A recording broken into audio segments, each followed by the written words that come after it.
Oh, All right. Hi. hey. Perfect. Good, good job. Was that on cue?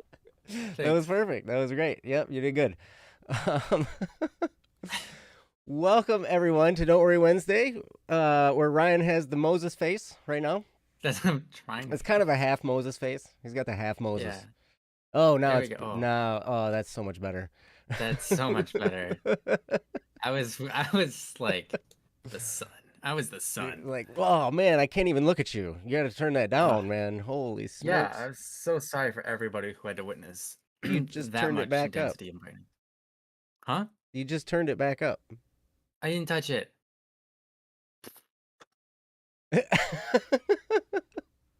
I watched it change again. What did you do? I just closed the settings, and it was like, "You closed the settings? You silly child. Yeah, don't Check close this the out." settings. Then it just Yeah, does as it soon as I back. It closed the puts it settings, back. it's You just can't. like You can't close it. it turned itself back on. All There right, it here, goes. there we go. Oh, oh, so Ah, much better. Like I can. I can. I okay, can. good. Oh, don't I can hate on breathe. Ryan's natural glow. I'm so sorry, Ryan. Please forgive me for hating on your natural Mm. glow. I. Oh, please. I don't mind if you hate on my natural glow. I mean, Kat See, doesn't want you to, which is fine, but well, I understand. I understand her perspective. Like she has the most beautiful, radiant natural glow, so it's close to her, like that she it's would not want it's you to hate on true. those things. Don't hate on the Mm. natural glow of others, right? Mm. I Mm. mean, yeah. So anyway. I'm a lamp. Accurate. Ryan is a lamp. Awesome. Welcome everybody to Don't Worry Wednesday. This is our show. We're doing it. Thanks. It's gonna be great, Yeah, we man. are. Yep, it's gonna be awesome. This is a show all about pregnant lamps. This is the show all about pregnant lamps. Yes. Fantastic. This is Yep. gonna be quite a show tonight. It is. Oh my gosh. Man. All right. No, this is a show that's all about you guys, your stuff that's going on in your lives. Oh my gosh, we've got like so much stuff going on in the chat. Apparently, you're pregnant, Yeah. you're Yeah, glowing. well, when you We're, when you're you know, glowing, that means you're pregnant, clearly. Yeah. okay. Right? Yeah, I mean that's a thing. Yeah. Like when someone's like it's like, wow, you're glowing, is usually because well, not usually, but there's a chance it's because they're pregnant. Apparently when you get pregnant, your skin glows. Joe, have you ever been pregnant and looked in a mirror and said, wow, I look radiant today? No, Nope. because you're a man and you can't get pregnant. And that's why you've never said those words. Mm-hmm. So, that being true must mean what I said is true. By process of elimination. By process of eliminating the most unnecessary fact. Um, Oh my goodness. No, I certainly do mhm, not glow. Ryan glows. mm, That's okay. And I don't think he's pregnant. He just that's glows without pregnancy. I mean, he's just like the that's ever non-pregnant glowing person, right? Like, yeah, yeah, yeah. yeah, it's awesome. I guess so. Anyway, we're gonna derail ourselves. We don't have Princess anymore, so we can just derail all night long. It's gonna be fun. Ooh. Yep. So it's gonna be great. So welcome everybody. Thanks for being here in the chat. You guys are awesome. The chat's already lit up and vibrant and wonderful. You guys just Yeah, you guys are make us glowing. feel so awesome. Just you guys being Mm-hmm. here. It's great. Um, what kind of don't have Yeah, princess anymore? flashback to pregnant tech. Yeah. Ash, that's perfect. uh, Tag, you're pregnant. oh my gosh. All right. So go to don'tworrywednesday.com and Mm-hmm. click the submit a topic button. Mm-hmm. That's right. We're all concerned about the show. No, she made the announcement a few weeks ago that that she was, for at least for now, she's not going to be doing the show with us. She's got other stuff to handle and take care of and stuff, so she's going to be taking care of it. But anyway, so we're here and we're doing our best, and we're going to try and keep on track, and it's going to be fun. So welcome everybody. We are not professional therapists. We're not professional much of anything except musicians and own a production company, I guess. That's our There you profession. go. Yeah. Yeah, So, that's right. um, but we Been doing a have lot of been that through lately. some stuff. What's that? So I've been doing a lot of that lately. Oh yeah, producing and Mm-hmm. should I should I tell them And what I do for a releasing. living? You release music, and now you're building websites. Yeah. And you're not a website developer. No, we put out Web music, right? developer. So I figured I put out for a living.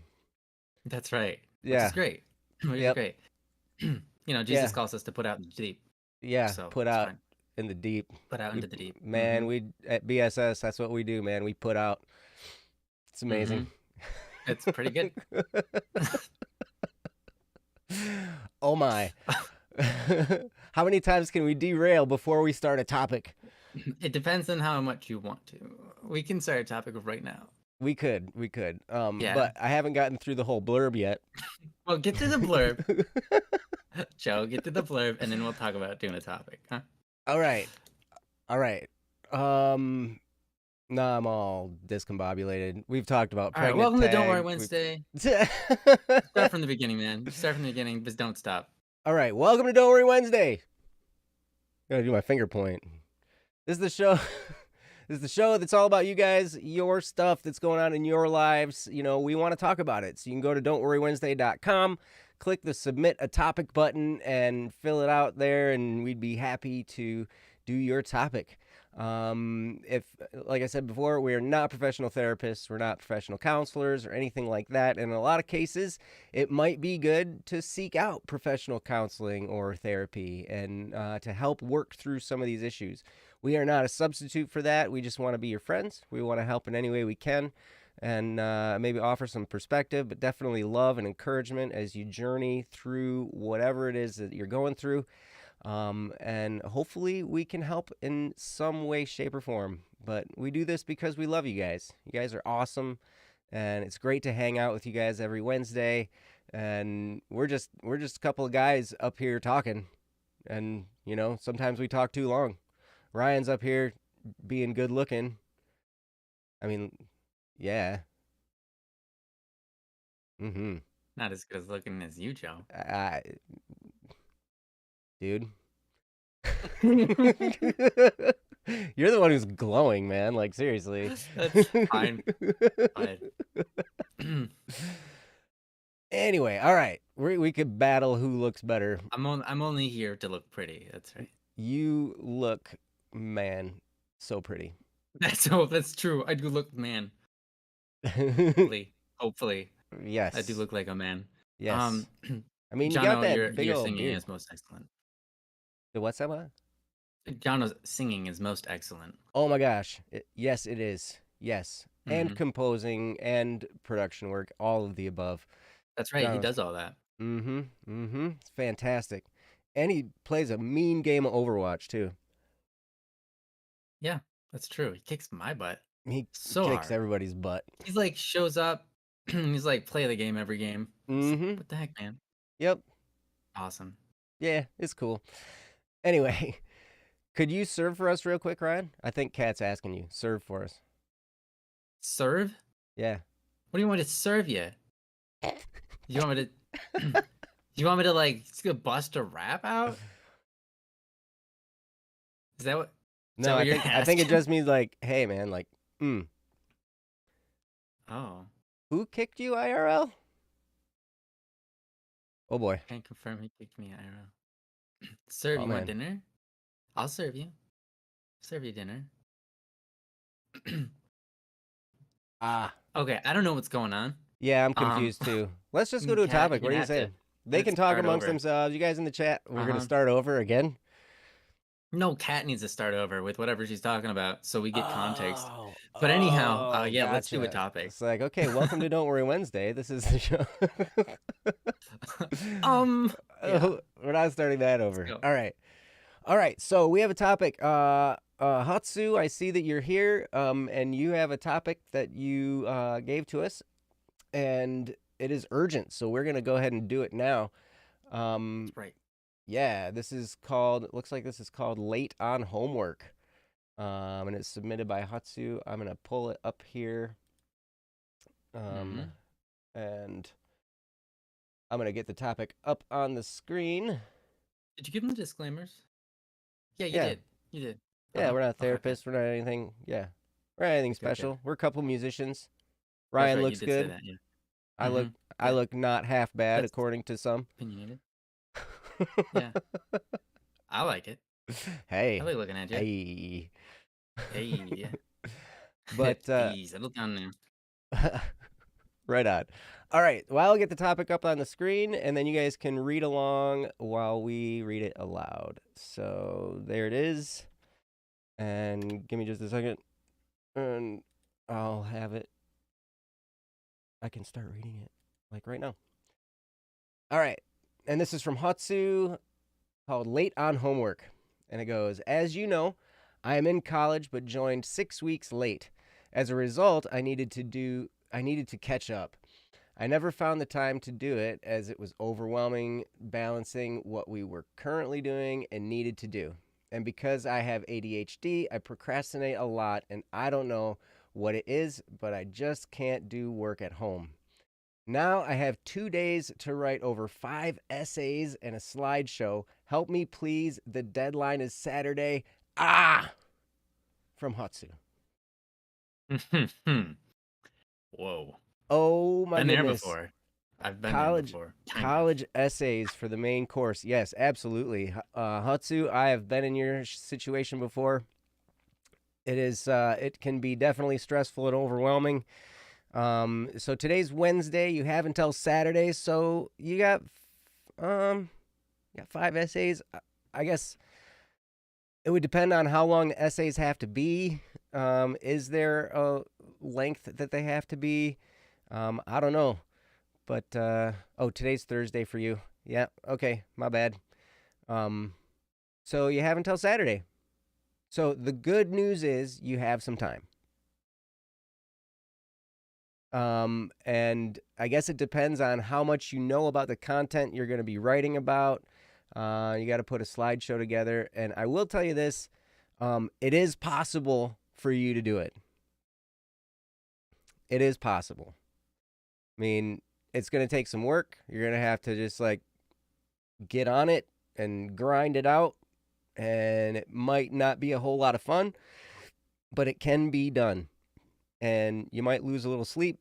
I've definitely been in that situation where it's just crazy and you've got something that needs to be done, or you got to pack up your apartment and the moving truck is going to be there in like 12 hours and you're just getting started packing and you got to pack up the whole place and you're like, okay, well, I have the next 12 hours. I haven't slept in like 20 hours, so I'm going to take a 30-minute nap. And then it's like a 2-hour nap. And then you wake up and then you're like, oh my gosh, I gotta hurry.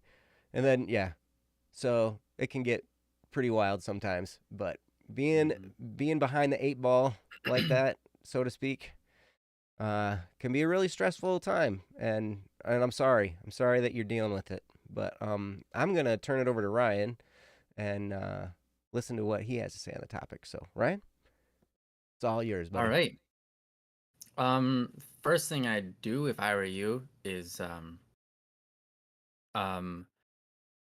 think quickly about which is most important. Recap if you can what classes you think you're doing well in and what classes you think you're not doing well in. Mm. First thing first, do the ones that you're not doing well in that class first. So if you're not doing well in a class, do that essay first. Start there. And your goal is to finish all of the essays, but here's the thing: if you at least do the ones if you're not getting a good grade in some class, and if you at least do that one, that's your best plan. Because if you don't manage to finish everything, at least you save yourself a little bit from the one you're doing bad at. If that makes sense. If Unless you're in a position where you're doing so bad that you think you're going to fail all of them, except for if you write the essays, then that's rough. Mm. Um, Mm-hmm. but yeah, I think that would be your plan. That would be the best plan of attack, is to try to do. You've got 5 essays and 2 to do them, so you've got to do 3. on one day and 2 on another. And best thing is to do 3 the first day and 2 the next day. It's gonna get you a lot easier that way, Mm. because the second day your brain is gonna be buzzing, like hard to concentrate because you're gonna be writing so much. So, um, even if you do 2 the first day, 3 is gonna be harder the second day than if you do 2 the second day.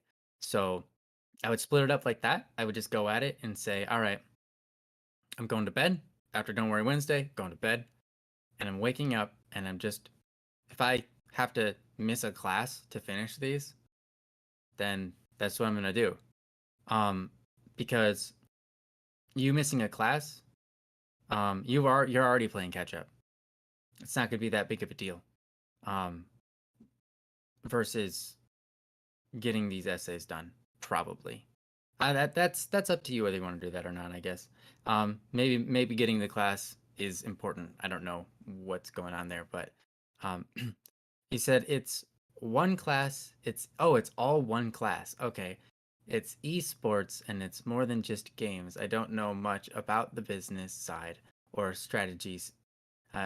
Is this hold on. Okay. Interesting. Um It's esports is way more complicated than I thought. I wrote an entire essay on streaming and content creation, which was horrible. I see. Interesting. So this is all for one class. Ah, Mm. okay. Then my plan, throw it out the window. Just you're gonna have to do probably what Joe said, and that is just work hard. And that's it's hard because it's overwhelming, and trying to write all of that, it's difficult. Start with the hardest one first. Look at them and figure out which one's going to be the hardest one, and just start writing. And when you have to write, it can be hard if you're sitting there and you find yourself sitting there not doing anything because you're trying to figure out what to write or how to start or how to talk about the topic. The best thing you can do is just start writing. Just put your pen on the paper or whatever, like your hands in the keys, and start writing, like literally, like this paper is about this topic, and I don't know a whole lot about the topic, but here are the things that I do know. I do know that blah, blah, blah, blah, blah. Okay, so you start that, right? And by starting that, you get the ball moving. You can go back and remove the entrance, right? You can remove the part where you say, I don't know much about this topic and all that kind of stuff. But at least then you start moving forward and you start writing out the things that you know about the topic.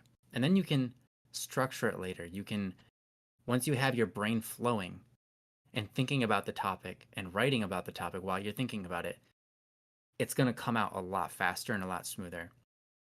So and this goes for anything, for any writing project, whether it's a passion project, whether it's about esports or it's about how lights work, whatever. Mm. It doesn't matter. If you have to write a paper, a really good way to start writing is to start writing about just literally type like you're talking to someone. And then let that ball move, and then it helps you a lot. So that's my best advice for how you're going to best attack this. And do that pretty much every time. It's going to work a lot better than sitting there and going, how do I write about this? What do I say? How do I start? And asking those questions. Because those questions, here's something that you should know. Human beings, you and I, it isn't in our nature to be writers. It is in our nature to converse. Mm-hmm. It is in our nature to communicate, but it isn't in our nature to write.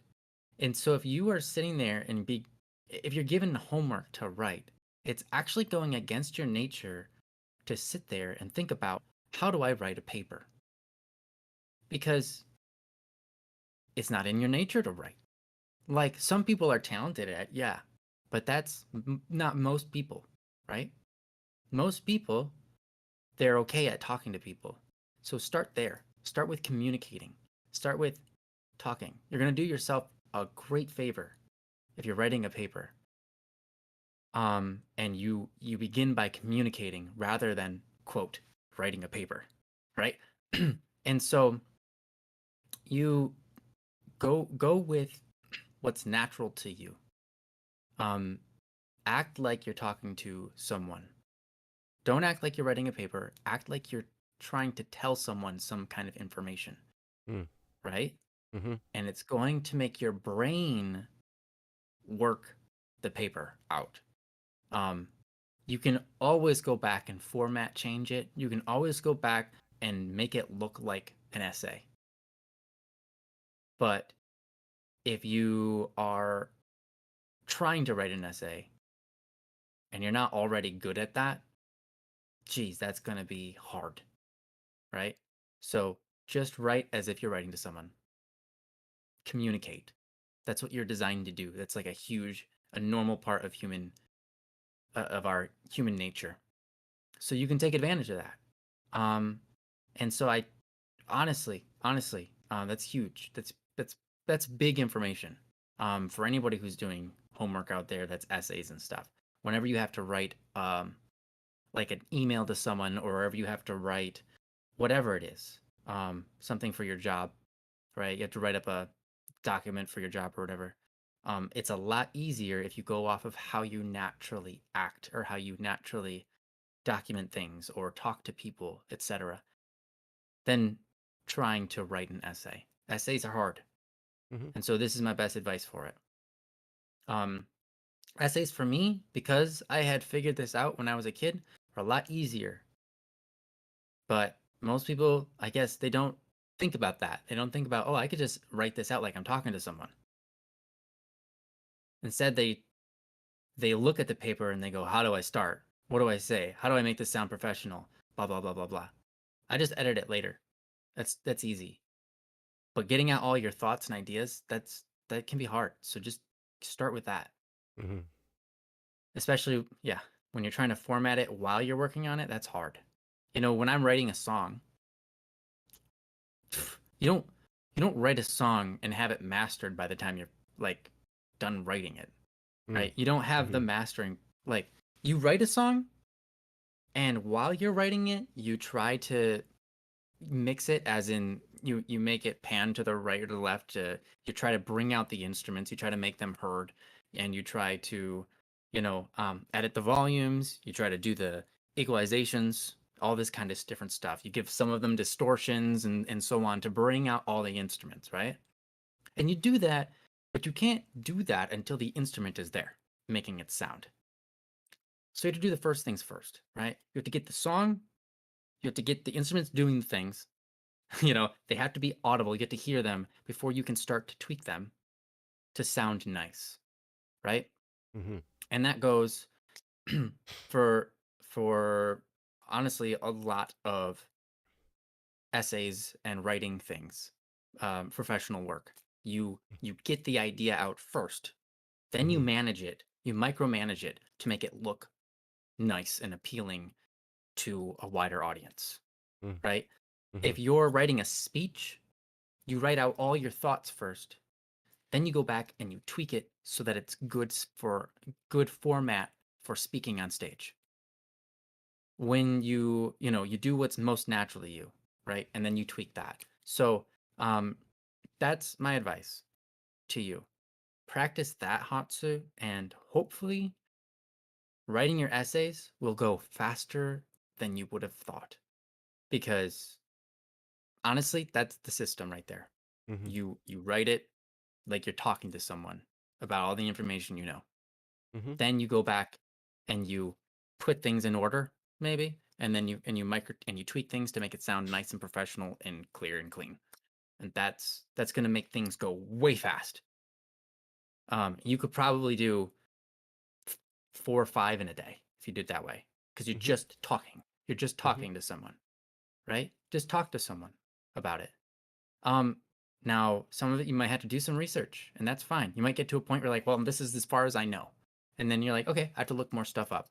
you look that stuff up and you write that stuff down as you find it, right? Hmm. But that's not too bad. That's not too bad. You could probably do all 5 in a day if you just literally write it like you're typing to someone and then going back and tweaking it. But anyways, I know I've carried on about that and trying to communicate it for a while, but um, I wanted to make sure you understand the method here because that method is going to save you so much time.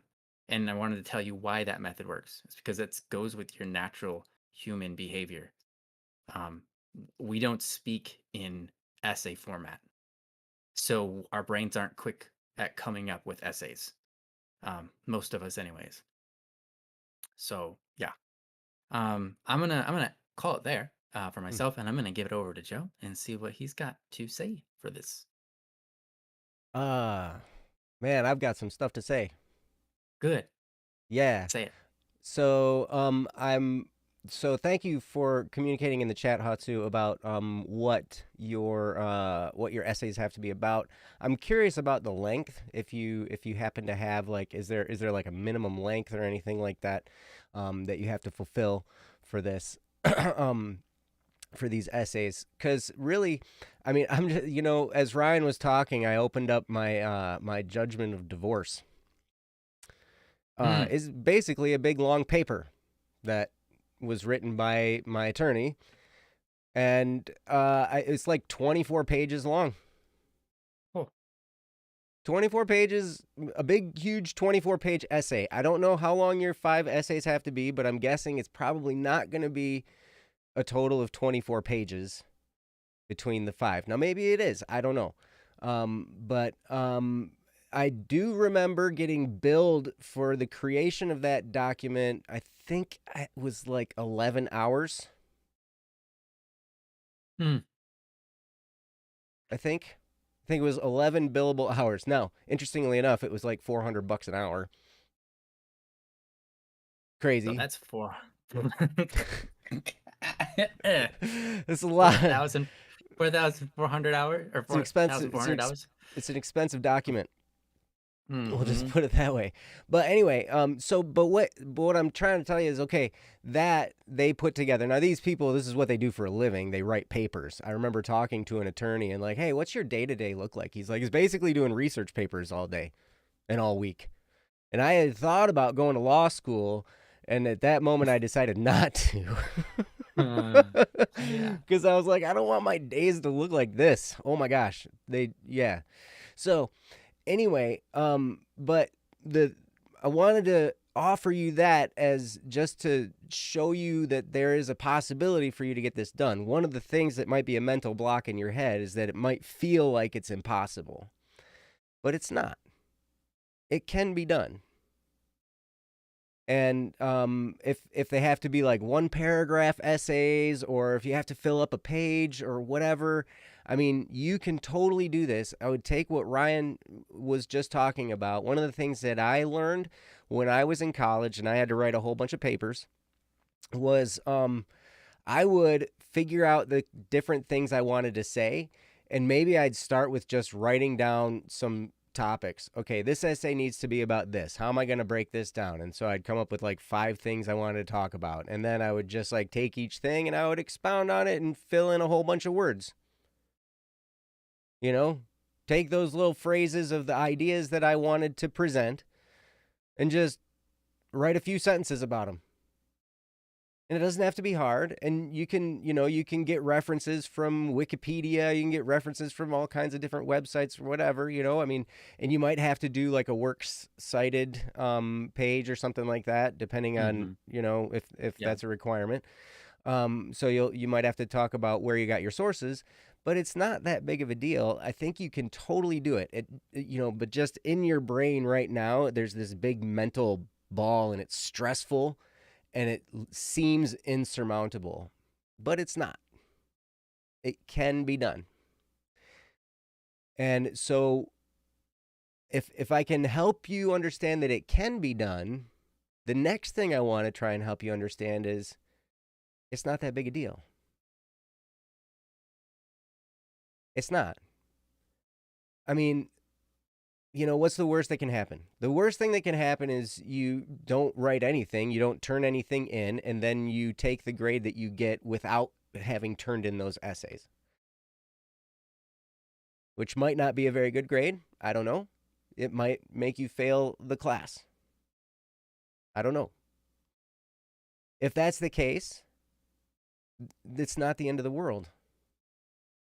A lot of times, especially when we're students and, our professors or our teachers or our counselors or administrators, they put this huge weight on how important it is to make sure that we get, top grades and I will say it's important to do your best.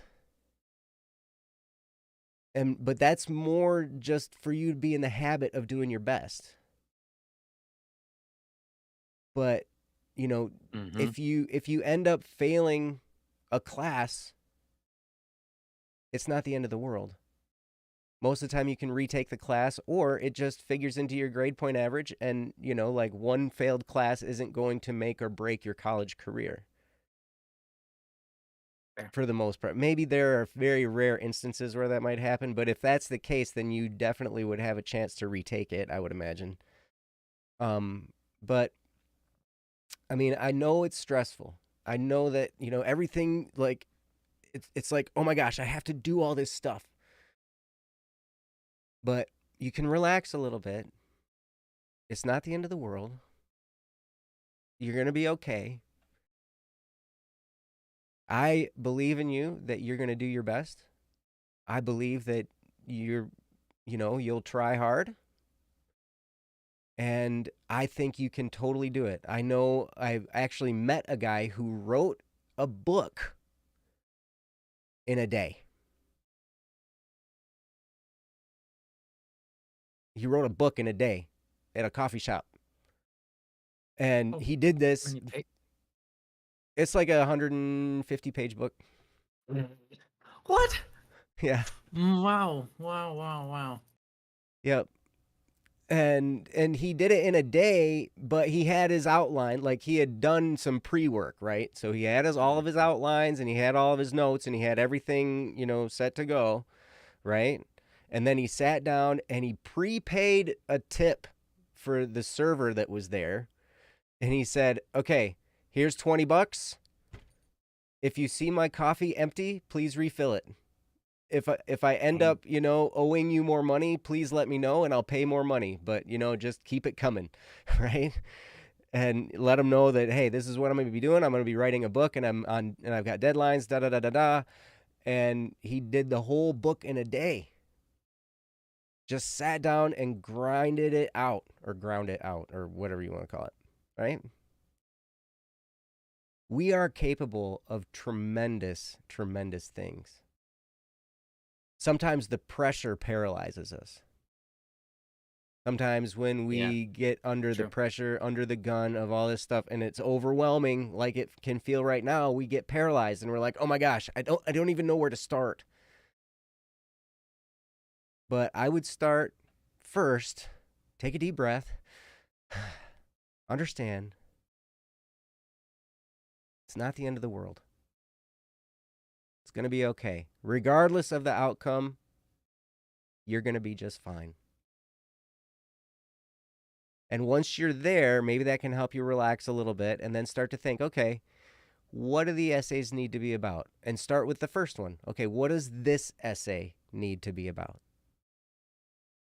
And you have your topic, what it needs to be about. You figure out how long it needs to be. And then you can start by just brainstorming a few different topics related or like within that topic, a few talking points for you to talk about, and then you can just put those in a few sentences, just describe them a little bit, and before you know it, you'll start to understand that you can fill up pages of words that maybe mean not much of anything, and you'll still get a good grade. It depends on the professor, probably. But man, I filled pages with a whole bunch of words that meant jack diddly squat. and Yeah. I had my topics in there, right? I mean, you just like it almost started to feel like just busy work. Like I'm just like, okay, you need me to fill pages with words and blah blah blah blah. And I just like Yeah. vomit a bunch of words all over the page and Find really long ways to say something really short. yeah. That's my Yeah. that's my judgment of divorce. Right. Bunch of huge words that people can't understand. Yeah. Right?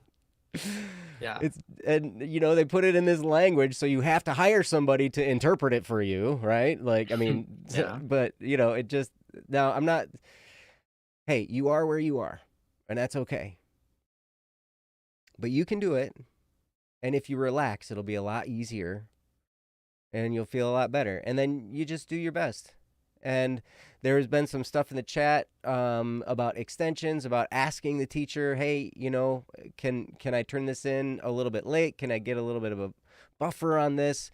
I mean, you do have the fact that you started 6 weeks late, so you were already so you joined college 6 weeks late, so that you can bring that up and say, hey, I just haven't had time to get through all this. Can I have an extra day? Can I have an extra 2 days? And August has there in the chat the latest one that August said professors have a period after the end of the semester by which they have to submit grades. They could put an NR grade and replace it with your grade, and asking if they gave you a hard no. These are things that you can definitely ask, and communicate, and see what the actual landscape looks like. Because if you just look at, okay, the end of the semester is Saturday, I got to have all this done by Saturday, and I'm freaking out about it. Maybe if you email your professor, maybe you'll get a little bit of a buffer on that. Now, if you've already done that and you know for sure, okay, it's Saturday, then your option is, well, okay, then do your best. And I know you could do 5 essays, and I bet you could do it in one day. If you really tried, I bet you could do it in one day. So, yeah, but how difficult is it in the UK? As you know, I'm British and we have tutors, not professors. That's a good question. Oh. I would ask whoever it is that you deal with on a regular basis. So it'd be your tutor, I'm sure. And then, ask them. And if they know the answer, then they know the answer. If they don't, then ask who would know the answer, and just work your way to the professor. Um, yeah, I'm not sure how difficult that process is over there. But I know that over here, when we sometimes we'd have really big classes. I had a math class when I went to Michigan State. There were 600 people in my math class. And so we would have like 2 days a week where we would actually meet with the whole group in the auditorium, right? And the teacher would be up there with his, on his big old screen thing or whatever. And then so the class met 4 days a week. 2 days a week we were in the big auditorium. The other 2 days we were in a smaller, like 25 or 30 student classroom with a teacher's assistant. And so a lot of the questions we would ask the teacher's assistant. And I am assuming that's kind of similar to the tutor relationship that you have. You have a tutor, and then the professor is who kind of the tutor answers to, maybe. So that's how the system worked here. I don't know if it's the same there, but yeah, those are definitely some things to think about. But most of all, Hatsu, if I can help you relax and understand that it's not that big a deal. A lot of people are going to tell you it's a big deal. A lot of people are going to say, "Oh man, you're going to throw your life away if you don't get these 5 essays done by Saturday. The world's going to explode and everything's going to die." It's going to be fine. You're going to be just fine. You try your hardest. Do your best. I know it's possible you can do it. Yeah. And And if you take like what Ryan said and make it just a conversation, just like write it like you're having a conversation, it might even be kind of fun. Mhm. Yeah, I It didn't might. mind writing essays when I did that. Yeah, I mean, Ryan, you wrote a whole book, Yeah. right? Hmm. It's just that usually, like, that was something you were passionate about writing, right? And so, like, Yeah. when it comes to classes, we're not always passionate. I was not that passionate writing a paper about rocks in my geology class. I mean, it was fine, but, it Mhm. wasn't quite the same. Yeah. Um, but anyway, that's probably about all I have. I'm gonna see, Ryan, did you have anything else you wanted to say about this topic? Nope. I don't have anything I can add. I think we did it. We did our best to cover it for you, and just want to let you know, Hatsu, this is doable. It's not Mm-hmm. out of the realm of possibility. Mm-hmm. If you just set your mind to it, start writing. Um, just what Joe said, you know, is fantastic. Write your categories out, but the points that you want to make, you want to talk about, write that on a side piece of shape paper, and Mm-hmm. then just start writing. Yeah, and just write like you're making a conversation. Go back and edit it, make it look formal later. This is gonna be the. It's gonna go quick. You can talk to 5 different people about 5 different topics in a day, can't you? Easy. You can talk to those people and just talk for like 5 minutes about a topic, right? Well, honestly, an essay is only about 5 minutes of reading long. Mm-hmm. So you can totally do this. If you think about it that way, you recognize, oh wow, it's not that big. I already write or talk out an essay multiple times a day. And so just do that. And it's actually not that hard. Mm-hmm. It's just gonna take you deciding you're gonna do it. And I understand you have ADHD, so I just want to say, I guess I do want to say one more thing here. Mm.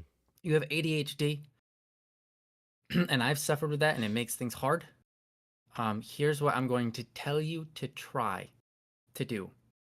Get yourself like a packet of M&Ms or some snacks. Mm. Put them near you, like in front of you, whatever. And I want you to set goals for yourself. And your reward is getting a piece of that snack. So if you put a candy bar in front of you, you can break that candy bar into like 4 pieces. And you say, when I write a full page, I can have 1/4 of that candy bar. I can have that piece. And it's going to be so good. When I finish the next page, I'm going to have the next piece. Finish the next piece, or next page, I'm going to have the next piece, right? And you do that to yourself, it keeps you on track. When you have ADHD, that's a huge help. If you've never done that, I suggest you to start. Um, because it keeps your brain focused on the activity because your brain is going to want to go what's it going to do. Your brain just, ooh, peasy shiny, right? It's like it wants to go everywhere, like ooh, squirrel, right? That's the comical standard is ooh, squirrel. But like your brain is going to go, oh, piece of candy, that's what I want that candy, it looks good, right? Because your brain knows what it wants, but your brain is going to go, but I have to finish this before I get that. So it draws your brain right back to what you need to be doing, right? Your brain's going to go, oh, then you're going to start thinking about something else. And then you're going to notice that piece of candy. You're like, oh, I want that piece of candy. And then your brain's going to go, oh, but I have to finish this page first. Okay, let's finish this page. It'll keep on getting your brain back on track. If you just put a piece of candy literally on the table in front of you and say, I can't eat that until I'm done writing this. Mm. That is huge. That is huge for ADHD people and anyone out there who suffers from ADHD. That's a like tried and true method. Mm. Um, so that's what I recommend. Oh, and also like Senna said, yeah, you could use fruit like grapes or berries. Fantastic. If you like that Mm-hmm. better, fantastic. If you're hungry, maybe it's like lunchtime, you can put your sandwich out on the table. Doesn't matter what it is, but something that your brain registers as fun or enjoyable, right? Because that's what your brain wants, enjoyment. So put that on the table in front of you and just make the note. Okay, got to finish this page before I before I touch that. Easy peasy. So that's to solve your ADHD thing. Do it. Uh, Mm-hmm. do it, Hatsu. Do it. That's honestly that's huge. Like just do that all the time. Seriously, it's so good. But Nice. anyways, that's what I got. Yeah, I want to finish with that. Hatsu, if you don't practice that, start practicing that. It's big. Mm-hmm. Really And helpful. you could use dry Lucky Charms marshmallows. That's true. You can. Those are good. I like those. Why not? me, Yeah, me yeah. too. Like like try marshmallows. Yeah. Now, not like the other part of the Lucky Charms isn't all that great, like the cereal part. I've always thought it was fine, but you're right. I Like mean, taste wise, if I'm gonna have one or the other, right. there's a reason I ate all of them and left nothing but the marshmallows in my bowl Oh, until yeah, I till the finished end, until the end. and then you Some just people ate do all it the the opposite way. marshmallows. They eat all the marshmallows first, but I think that like why would you do that to yourself? Well, because then you can like let the cereal get soggy, and then you're like, oh, this Y- is nasty, and then you dump it out. Yeah, that's terrible. Don't. Guys, it's a waste of food. I know it is. It's totally a waste. It's not what you do. Uh-uh. Nice. Oh, Yeah. Lucky Charms are hard to get because yeah, that's fair. That's fair. Yep. Yeah. When you don't So live no, in that's a great America. idea. Play video games as a reward and then sleep. Yep. That's, hey, I did that, when I was well, it wasn't really much of a reward. It was a cup of coffee so I could get back to work. But I Oh, set alarms when I was packing up my apartment and I had, very limited time to do it. And I'd be like, okay, all right, here we go. I'm going to work for an hour. I'm going to set an alarm and then I'm going to take a nap for a half an hour and I'm going to get up and I'm going to have a cup of coffee and then I'm going to work for another hour. And then I had all like planned out, right? And it worked for like mm-hmm. 2 cycles and then I slept for way too long. Mm-hmm. But you know what? Here I am still, this many years later, however many years ago that was. I don't even remember. I think I was 29. That sounds like you in that story. That sounds like you in that story. 29, that sounds right. Yeah, that's about right. But oh, right on. Once I Yeah, say I'll don't play do it. video Yeah. games, once I'm done, I'll end up playing video games instead. Yeah, Yeah, don't do that. real for sure. Yeah, don't do things that don't pick up activities as a reward that you know you'll get sucked into and lose Mm, time. mm-hmm. You have to make sure that your rewards are something you know aren't time oriented. Mm-hmm. I mean, obviously Yep. it takes time to eat, but you can literally chew while you work.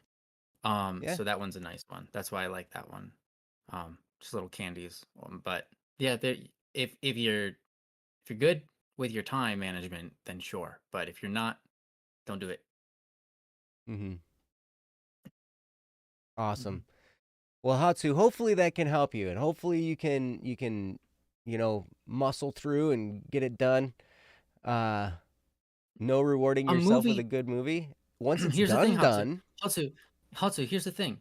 You can reward yourself with things that are specific time lots. But like a video game you can get into and there's no end to it. You can just keep on playing and Mm-hmm. time disappears. But like you can do short videos or even like a 20-minute video, right? Of like watching something online that you enjoy. Or you can do one episode of an anime. You can do like one episode of an anime that's 22 minutes long. That's a set time. And then you can get back to work. And then after you finish that page, you can be like, okay, I get to watch the next episode of this anime, right? Like that's totally fine. That's totally fine. That's a good reward system. Hmm. Yes, it is. That's totally good. Mm-hmm. So you can do it, Hatsu. I Hmm. believe You in can do it, you. man. Yeah. You totally can. And Good luck just tomorrow and the relax. next day. You got Mm-hmm. this. Yep. Just relax. You'll be all right. Yeah. You're Yeah. gonna you're gonna survive no matter what the outcome is. And if you do your best, man, nobody can ever Proud do of you. more than that. Hmm. So, yep, yep. Get as much done as you possibly can. Hmm. And hey, you're gonna be just fine. It'll be okay. So Yeah. anyway, hopefully that is helpful for you. And yeah, thank you so much for submitting that topic. And yeah, like I said, hopefully we said some stuff that were able to help you relax, help you think, all right, this is definitely possible because it is. Mm-hmm. You're smart. Mm-hmm. You can totally do it. Yep. It's just going to take some work, and that's all. You'll be Yeah. all right. So anyway, thank you again. And again, if you have a topic, you can submit it at don'tworrywednesday.com. Click the submit a topic button and then fill out the form that shows up. And we'd be happy to do your topic. We will move on now. Who are we moving on to, Ryan? All right. Don't look at the blue things. Those Don't look at people the aren't blue here. things. Um. Okay. Well, I don't see. Well, I don't see Baka or Aspen. But I do see. Wait. Yeah, we got a Sauda here. Saule is here. Mm-hmm. Yeah. I also don't see a Sparrow, but Sparrow, if you are here, Sparrow is here. If Sparrow is here, is here. Sparrow is here. Can say Sparrow is here. Mm-hmm. Is here. Yes. Um, sorry if that was 30 confusing. minutes. It's because his name is literally Sparrow is here. This is perfect. We um. can talk about your topic for 30 minutes, Saule, I think. Okay. Yeah, we can do that. Totally. I'm here for 30 minutes. Why don't we All do right. that? Let's do it. All right, we'll do your topic next. Then you have to take a shower and Ooh, get to bed. Sounds good. oh man, it's how to manage anger. Oh boy, Oh. oh Okay. boy. Let's talk about it. Yes, yes, yes, yes. All right, I'll get the topic up here on the screen, and then you guys can read along while I read it aloud. Da, da, da, da, da, da. And it's up there. All right. How to manage anger from Saule. Anger management. Ways to blow off steam in a quiet, non-violent, non-reckless, non-destructive, and safe manner that preferably doesn't take up much space. So far, praying for those who are making me angry, as well as the other people they are probably making angry, just like me, is the most effective means of dealing with this that I have. Prayers for God to resolve the situation for everyone in a way that is good, not prayers of hate, just to be clear. But even after that, I still have anger and frustration about the situation. What is a good way to deal with that? Thank you. Mm-hmm. From Saule. Thank you, Saule. This is a tremendous topic, one that I've definitely had to work through in a lot of ways. Um, Mm. I've learned a lot about anger, mainly from my therapist, because I found out that depression is frozen anger in most cases, where you get angry, you don't express it properly, and then it freezes, and then it ends up being depression. And so part of the thing, one of the first things we worked through was, all right, this is how to express your anger in a healthy way. These are some things you can do. And she actually made me do things that would make myself be angry, because at that point I was so numb to the anger because I Mm-hmm. had frozen it so much and for so long that I had to actively make myself angry. So I had to listen to songs that made me angry. I had to think about things in my life that made me angry.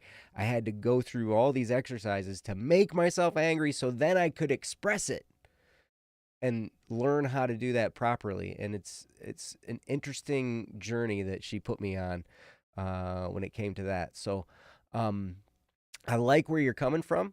I like that you're praying for the people that are making you angry. That's definitely a great way to, in your mind, it leads you to that forgiveness aspect of things. It helps you understand that that person that made you angry is a person. They're human. They're fallible. They make mistakes. They may not have done it on purpose, or they might have. And that might be something you have to forgive them for, but it helps us to, you know, And I like how you added in there, you're not praying prayers of hate, you know? Fair. Yeah, Like I that's was good. just reading the Psalms, and it's so funny because that's like the prayer book of the Bible, right? The Psalms are. Like those are all Mhm. prayers and songs and stuff like that, and they like God smite my enemies and blah blah blah, and make sure their women and children never see the light of day, or there's all kinds of crazy stuff in there. Sometimes people are Like frustrated and they man, just I tell have to you, it's pray true. terrible prayers. It's true, Uh-huh.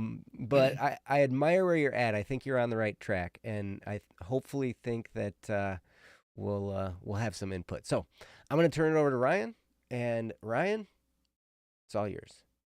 All right. Tell us how to deal with anger because you're such an angry person all the time. Yeah. Okay, so hey guys, I'm always angry. It's nice to meet you. No. um a lot of people in my life have said that they've never seen me angry, and that's pretty uh pretty true. But that doesn't mean I don't necessarily know how to deal with anger. Um here's some thoughts that I have right out the gate for you, Saturday. Um our brains are forward thinking structures. And I just want to say real quick, actually, I liked what Nyansai said here. She said, journal. Journaling is great. My mom journals. I know a lot of other people that journal. I know some guys that journal. When they get angry, they start journaling. And that is a safe way to get your anger out. And one nice thing about that is you can read it back to yourself and identify with yourself and say, yeah, that was mean of them. Right. And you can look at that and just um, vent that frustration out because it allows you to get it out of you and into something else. Some people talk. One way that a lot of people vent anger is they vent at somebody who's a third party who has no relation to the thing. They just talk to that person about what they're going through and how they don't like it, and that lets it out of their system. And is it healthy? It depends on who you're talking to. Um, if they can receive it well, then sure. But if they can't, then it's not healthy. And so that's a little bit of a toss up, whether you want to vent to someone or not. Some people it's okay to vent to, some people it's not. I just want to say that. Mm-hmm. Um, some people can't. Some people are just not people you want to vent to. Trust me. It Mm-hmm. doesn't go well in their brain. It's not helpful for them. It's And hurtful. and So, but and there are people who also are. yeah, and also sometimes even if somebody says that it's okay to vent to them, they may not necessarily they be the right they person. might. Yeah, right. Thanks for It's saying that. possible. That's true. Mm-hmm. Mm-hmm. Mm-hmm. Because once you Yep. get there, it might turn into not the right situation. Yeah. Yeah. Some people some people internalize that sort of thing, and then it turns into their whole day is messed up, right? And it's not because you're a bad person or anything, it's just that way. So if you want to vent to someone, make sure that they're as hard as a rock kind of person. And you've dissected yourself that they are okay to vent to. But that's that's a whole nother bucket. Journaling though is a way to be able to do that without necessarily possibly hurting someone. Okay, so journaling is great. Um, Nyansai continues. It says journaling and really figure out why they are making you angry. Try to see things from their point of view. Be grateful where you can. That's super awesome.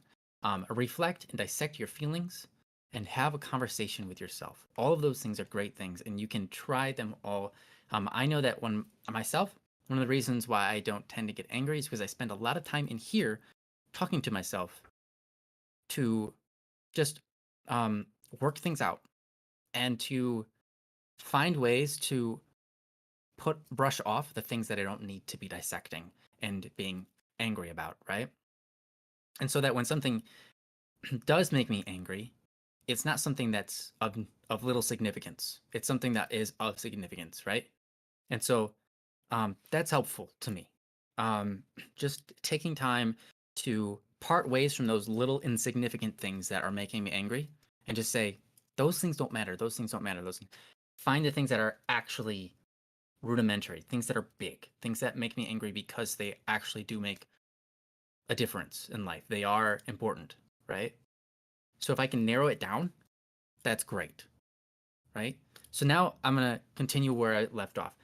We're forward-thinking creatures. Mm-hmm. Once we have the root of like what actually makes us angry figured out, it's not easy to just sit there where we are. Human beings have a very, very hard time just being okay with the present moment. Everything is about going forward for us. That's in our brain. It's the way our brain calculates things. It's all about moving forward through time. And when you have a problem, you have something you're angry about, and you don't have a forward solution, a lot of times that's where anger gets pent up and built up. Okay? So, in order to doff that anger, you need to connect the anger with something that is moving forward so that your brain can recognize that it isn't going to be this way forever. Right? Most people get scared when their brain thinks something is going to be this way forever, when something is going to have a long-term effect. Like, I'm afraid of eating this, or I'm afraid of taking this pill because I don't know the long-term effects, right? I'm going to end up with a stroke, and that's going to be the rest of my life. I'm going to have a stroke, and now my left side of my body's not going to work, and that's going to be terrible, right? We are afraid of things that are stuck as they are. Humans don't like things stuck where they are. We like to be able to have things dynamically moving when it comes to, especially when it comes to pain-oriented things. So what I mean to say by all of this is when you are experiencing anger and prayer isn't enough, you need to find a resolution that is connected with something moving forward. And sometimes that's you reaching out to the thing that makes you angry. In fact, most of the time, I would say most of the time, I can solve all of my anger by reaching out to the thing that causes it. Okay? And if that is impossible, right? For example, let's say I have a relationship problem where someone's made me angry. They've done something that's clearly just, it's right to be angry about. I can reach out to that person and attempt to move that forward, right? In a forward motion, not just connect to them and say, hey, blah, blah, blah, and rant at them. Although that is helpful at times, but it doesn't usually remove your anger. Because when you rant at someone about what they did wrong, and you don't receive back the notion that they get it and they're not going to do it again and they'll feel sorry, right? Blah, blah, blah. You walk away from that experience still angry. I'm going to say that again because that's super important for like everybody. When you're angry and you reach out to someone hoping to end your anger by yelling at them, you're putting your anger just in the just who knows what's going to happen. Because you can't remove anger that way. Because you're leaving it up to them to decide whether you're angry or not. Right? Does that make sense? So, if you're angry, you don't go to the person and tell them you're angry and yell at them and blah blah blah. You're going to walk away from that scenario feeling more angry, trust me. Because they're not going to respond in such a way that you recognize, oh, we made a forward progress. We made forward movement. Anger, again, is a lot of times solved by forward movement, not stasis, not something stuck in stasis, right? Anger is released when we see motion, forwardness, growth, right? And so you don't attack the person to remove your anger. You end up a more angry person. And sometimes venting, right? Sometimes you vent to let it out, but the problem with that is that doesn't solve all of your anger problems. Because when you vent, you don't necessarily move anything forward.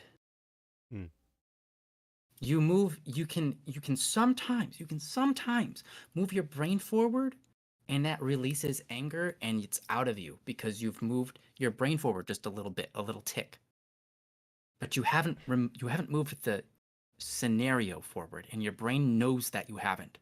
You haven't changed that person's way of acting. You haven't done anything to actually prevent the future or from that happening again in the future. You haven't done anything to actually resolve what you're angry about. And so there are times where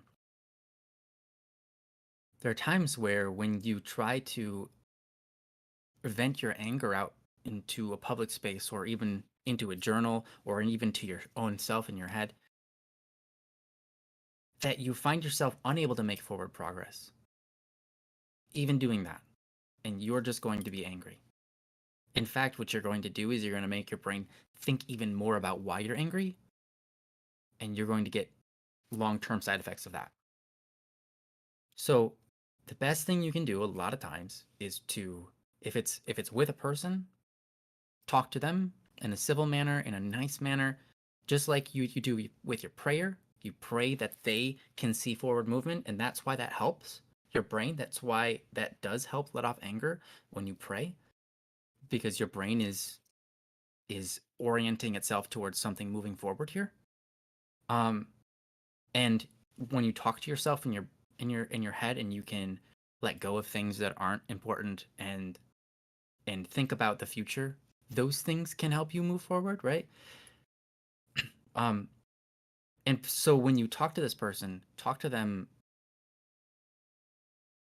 so as to help them grow and become a better person, right? If it's a person that's causing the anger. Now, sometimes it can be something like someone that's not reachable, or an entity that's not reachable, such as like the government. The government makes me angry. It's doing this or that, and I can't control it, right? That's understandable. You have every right to be angry about those things, whatever they are.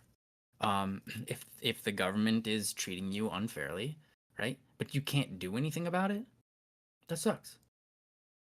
So what do you do about those type of angers? Well, there comes a point where you have to realize there are certain things you can't do. And so there's no point spending all of this mental energy on something that's pointless. There are things you can do in some cases. You can put together what do you call those? I'm going to go with riot. That's not the right word. That's too aggressive. You can put together a movement, or a we won't blah blah whatever those are called. Yes, I love it. Yeah, that thing. Can't think of what that's called. My brain. Protest. Protest. Thank you. You can put together a protest and stuff and hope that you're making more forward movement in that.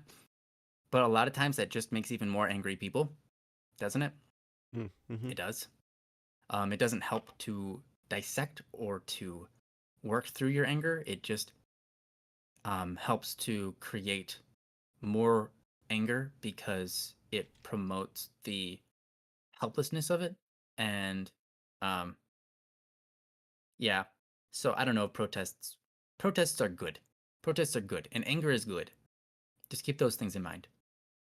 Protests are good and anger is good, but if you're trying to solve an anger problem, don't go out and protest. Because a protest, again, puts the anger in the hands of the person you're protesting against in hopes that they make a change, because all you can do is protest. I don't know if it very, very well vents anger. I'm not well studied in the field, but I don't know that would help.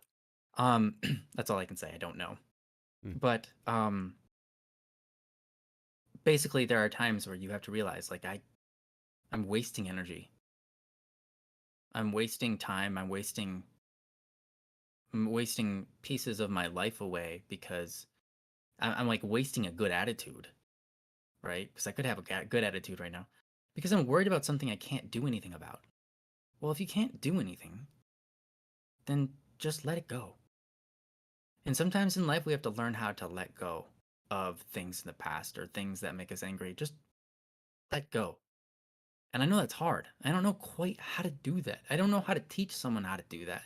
I just know that it's doable. And I wish to some degree, I wish I would, I guess, I don't know, maybe if I took some classes in, uh, like, psychology or something, I could maybe understand how that mechanism works. But at the moment, I don't know how to tell someone or how to teach someone to just let go.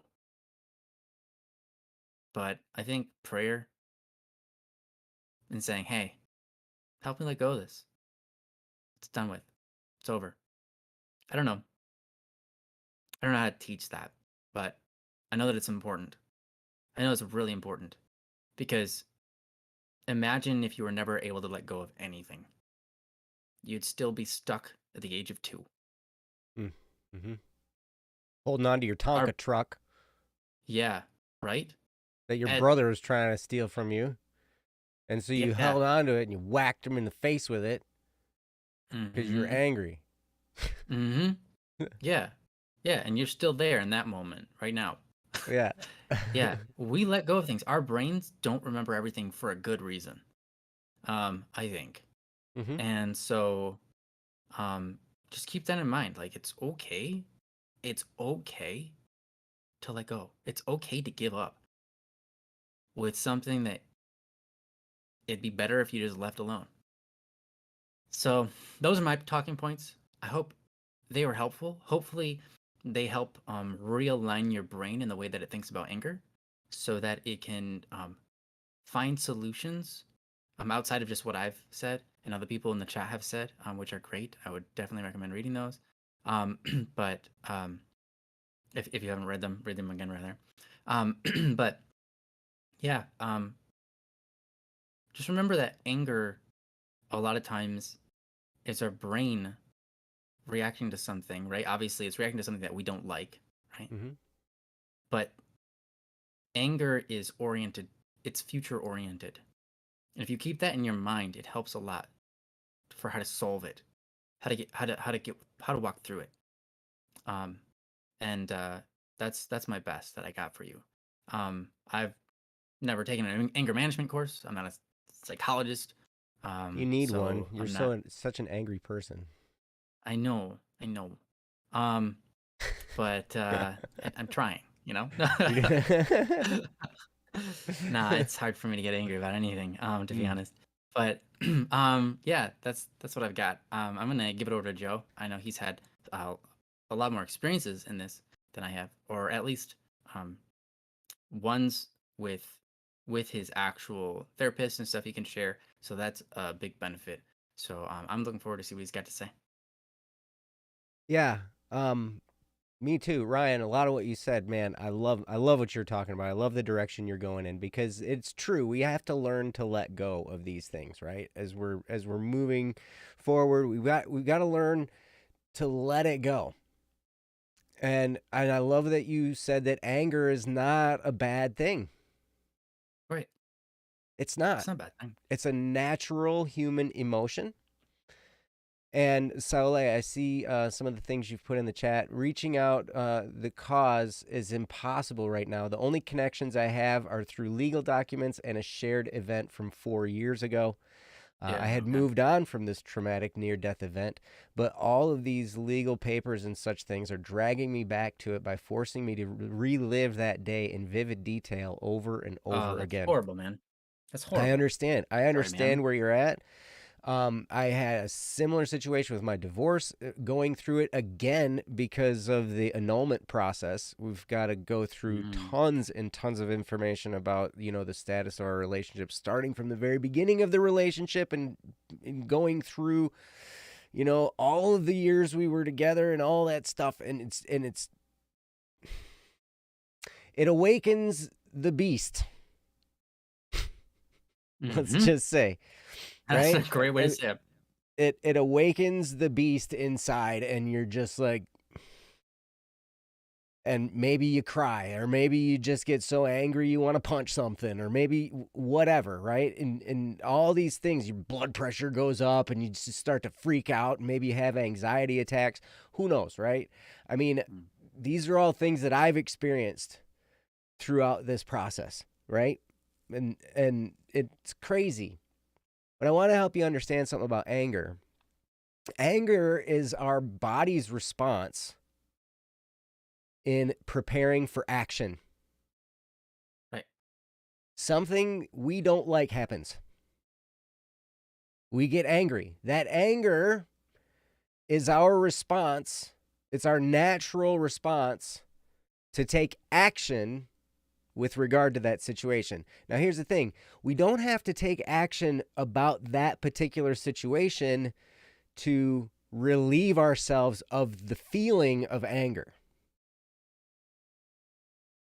We just simply need to take action in some direction. There are times when I have a lot of stuff to do. And if I'm not, like maybe I'm kind of just, hey, whatever, it'll be all right.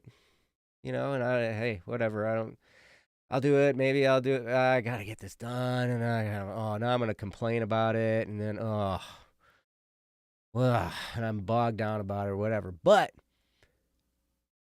maybe then I think about something that makes me angry, or something completely unrelated comes into my sphere, my universe, as it were, right? And it ticks me off a little bit. Now I'm at this heightened awareness, and I'm ready to take action. I find those things that I need to get done, I can get done a lot faster in that mode, in that little bit of anger mode. I think clerics are just always angry. That's why they always Or a get lot so of much things done. make them angry. Like Everything makes them angry. They got a short fuse, right? It's true. They sure do. It's You know, true. and it's true. It's why funny. they're Like, productive. yeah, we've talked about, like, it came up in one of the servers somewhere that we talked about who the BSS president is, and that's Steve. Mm-hmm. And the reason he's the president is because he's the most choleric out of all of us. Now, there's 4 personality types. The choleric personality type is the driven, get stuff done, not afraid to be mean, not afraid to yell, not afraid to take charge, just takes charge naturally, right? Gets in there and beats the snot out of it. So we elected him president because he's not afraid to get in our faces and be like, hey, why isn't this done? What'd you do today? Oh, you're going to hold me accountable now? Yes, I'm going to hold you accountable. Shut up. Dang it. Yeah. That's why we put him in that position, because that, like, and he has a history of rising to the top in every swing and thing he's ever done. He goes from 0 to the top of it fast. And just that drive is incredible in that man. And so, like, it was like a no-brainer. Ryan proposed it one day. He was like, hey, we should make Steve president. I'm like, yes, that's a great idea. Let's do that. And then we all voted on it, and it was unanimous, except for him. Right. He might not have even been at the meeting. We just kind of like... He wasn't at the meeting. But he got called and told. Yeah, we were like, Steve, we elected you president. What? Yeah, anyway. This is about anger, not about our company. But, the point is, that personality generally tends to use their anger in a productive, driven manner, right? So here's the thing. In what I've learned in dealing with my anger, doing something physical is the best way. The best way. Like, I can get stuff done, and I actually had that happen when I was filing for divorce. I was under a massively tight deadline to get it into the courthouse like that day, so certain things could happen. We could have things roll out on a certain schedule. And I had like a matter of like, I think 3 hours to get all this stuff, get all these papers together, get them all signed, read through them, and then sign them, right? To make sure they were okay. Proofread all these documents, and legal documents are long. And I had to read them all. And then I had to find a notary public, a notary, to have these notarized. And then once they were notarized, get them back to my lawyer's office so they could get them to the courthouse. And I had like 3 hours to do it. And I was just like, and I was in the middle of a work day. And I'm like, oh my gosh, this is crazy. I don't know how I'm going to get this done, but okay, we're going to try. And then something happened with a friend of mine. I don't remember the situation, but it was completely unrelated. A friend of mine messaged me something and it made me really, really upset. And I was just like, I was so mad about that what I took the energy from getting angry about that situation with my friend, and I used the energy to blast through these legal documents and call the stinking library and talk to the notary public and say, hey, when are you there? Let me come and get something notarized because I need it this afternoon. Like I was probably much nicer on the phone than that. Mm-hmm. But that's kind of what was in. I'm like, we got to get this thing done, right? Boom. And that's okay. It's okay to have that drive, and it's okay to let anger fuel that drive. And once you can recognize, okay, I'm starting to feel angry, I'm starting to feel this heightened blood pressure, this my heart's beating faster, maybe I'm breathing faster, whatever. You start to have this bodily response. It's a call to take action. And you can direct it anywhere. You can point it in any direction. Mm-hmm. And use the energy productively. Now, I see in your topic, ways to blow off steam in a quiet, non-violent, non-reckless, non-destructive, and safe manner that preferably doesn't take up space. Push-ups, sit-ups, squats. Drums, if you have drums, you play an instrument. I would, some kind of percussion instrument is hitting, where you're hitting stuff. Actually, piano you hit with your fingers. It actually definitely great stress reliever. You can pound on it. Yeah. Yeah, you can get really into it. Mm-hmm. Yep. Playing music, but something where you are in it. Play-Doh. You can squash it. You can shape it. You can squash it after you shape it. Punch it. Yeah, Jono, you've got some immensely profound emotions out on a piano. I believe you. Mm-hmm. I believe you. And it's true. But these are things you can totally do. And yeah, I mean, Play-Doh would work. You can squeeze it. You can squish it. You can, right? Pirate. Stress balls. They have those stress balls for people, right? For squeezing them. But here's the thing. Now, that situation might make you angry again and again and again and again. And you might direct the anger toward whatever situation you want to do, whether it's, something physical, like running in place or punching. Shadow boxing is another thing that I would do a lot. I'd just punch the air. And I would get and what I would do is I would focus when I'm doing that, when I'm like punching the air or I'm doing push-ups or sit-ups or whatever, I'm focused on the thing that's making me angry. And I'm letting off my steam against the thing that's making me angry. And I'm like, yeah. And I'm just letting myself, blow off the steam in that direction, but non-violently with that. I'm not doing it at the person, right?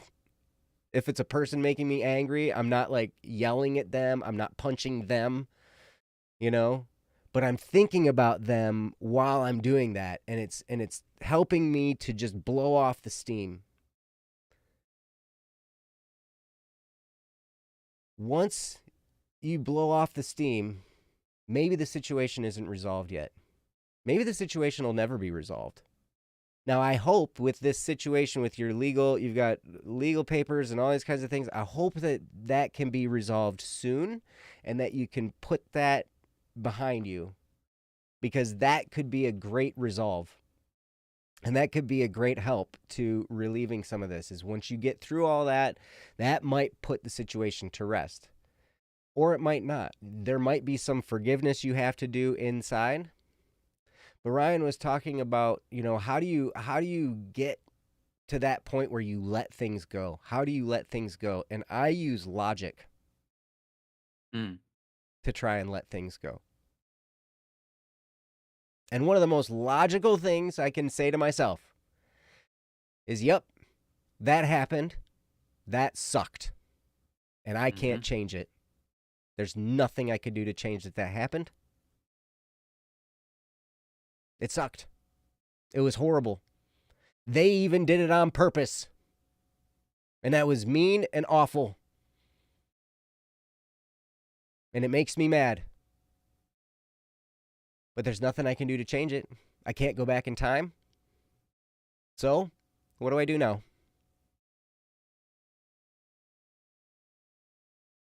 And then maybe I go and work out. Maybe I go do some push-ups. Maybe I go do some sit-ups. I work out. Maybe I go play some drums. Maybe whatever, right? But so there are two different things that are happening here. One is blowing off the steam. And you can point the steam in any direction and you can turn it into fuel to fuel you to getting in better shape, to becoming better at an instrument, to getting stuff done, to whatever, right? You can take that energy from being angry and you can point it in any of those productive directions. And it's awesome. But then when it comes to resolving the issue that's making you angry, logic yourself through it. You're a logical person. Now, we're both logic and emotional creatures. Some of us more emotional and some of us more logical, but we have both in us, right? And so you just take that logic section of your brain and be like, okay, that happened. That sucked. It made me angry. What am I going to do about it? There's nothing I can do about it. It happened. I can't change it. Here I am in this situation now. And once you get to the point where you're like, okay, I can't change it. Well, fine. Here I am. Okay. What next? What now? And I've journaled that statement, that phrase so many times. What now? Or what next? Or what the am I doing? Or stuff like that. Because I have to consciously ask myself this because, yeah, there is a whole bunch of stuff that I deal with in my brain that happened that I can't change. I can't change any of that stuff. But I can change tomorrow by what I do today, right? There are things I can do right now. What am I going to do? Well, is it doing me any good to hold on to this resentment? Probably not.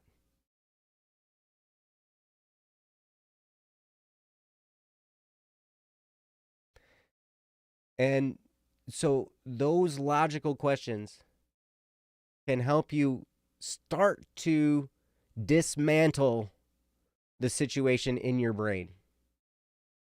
Because that's where it resides. Yes, it happened. Yes, it happened out in the world. But the thing that's making you angry is that it's taken up residence in your mind. And if you can start to logically dismantle the situation in your mind,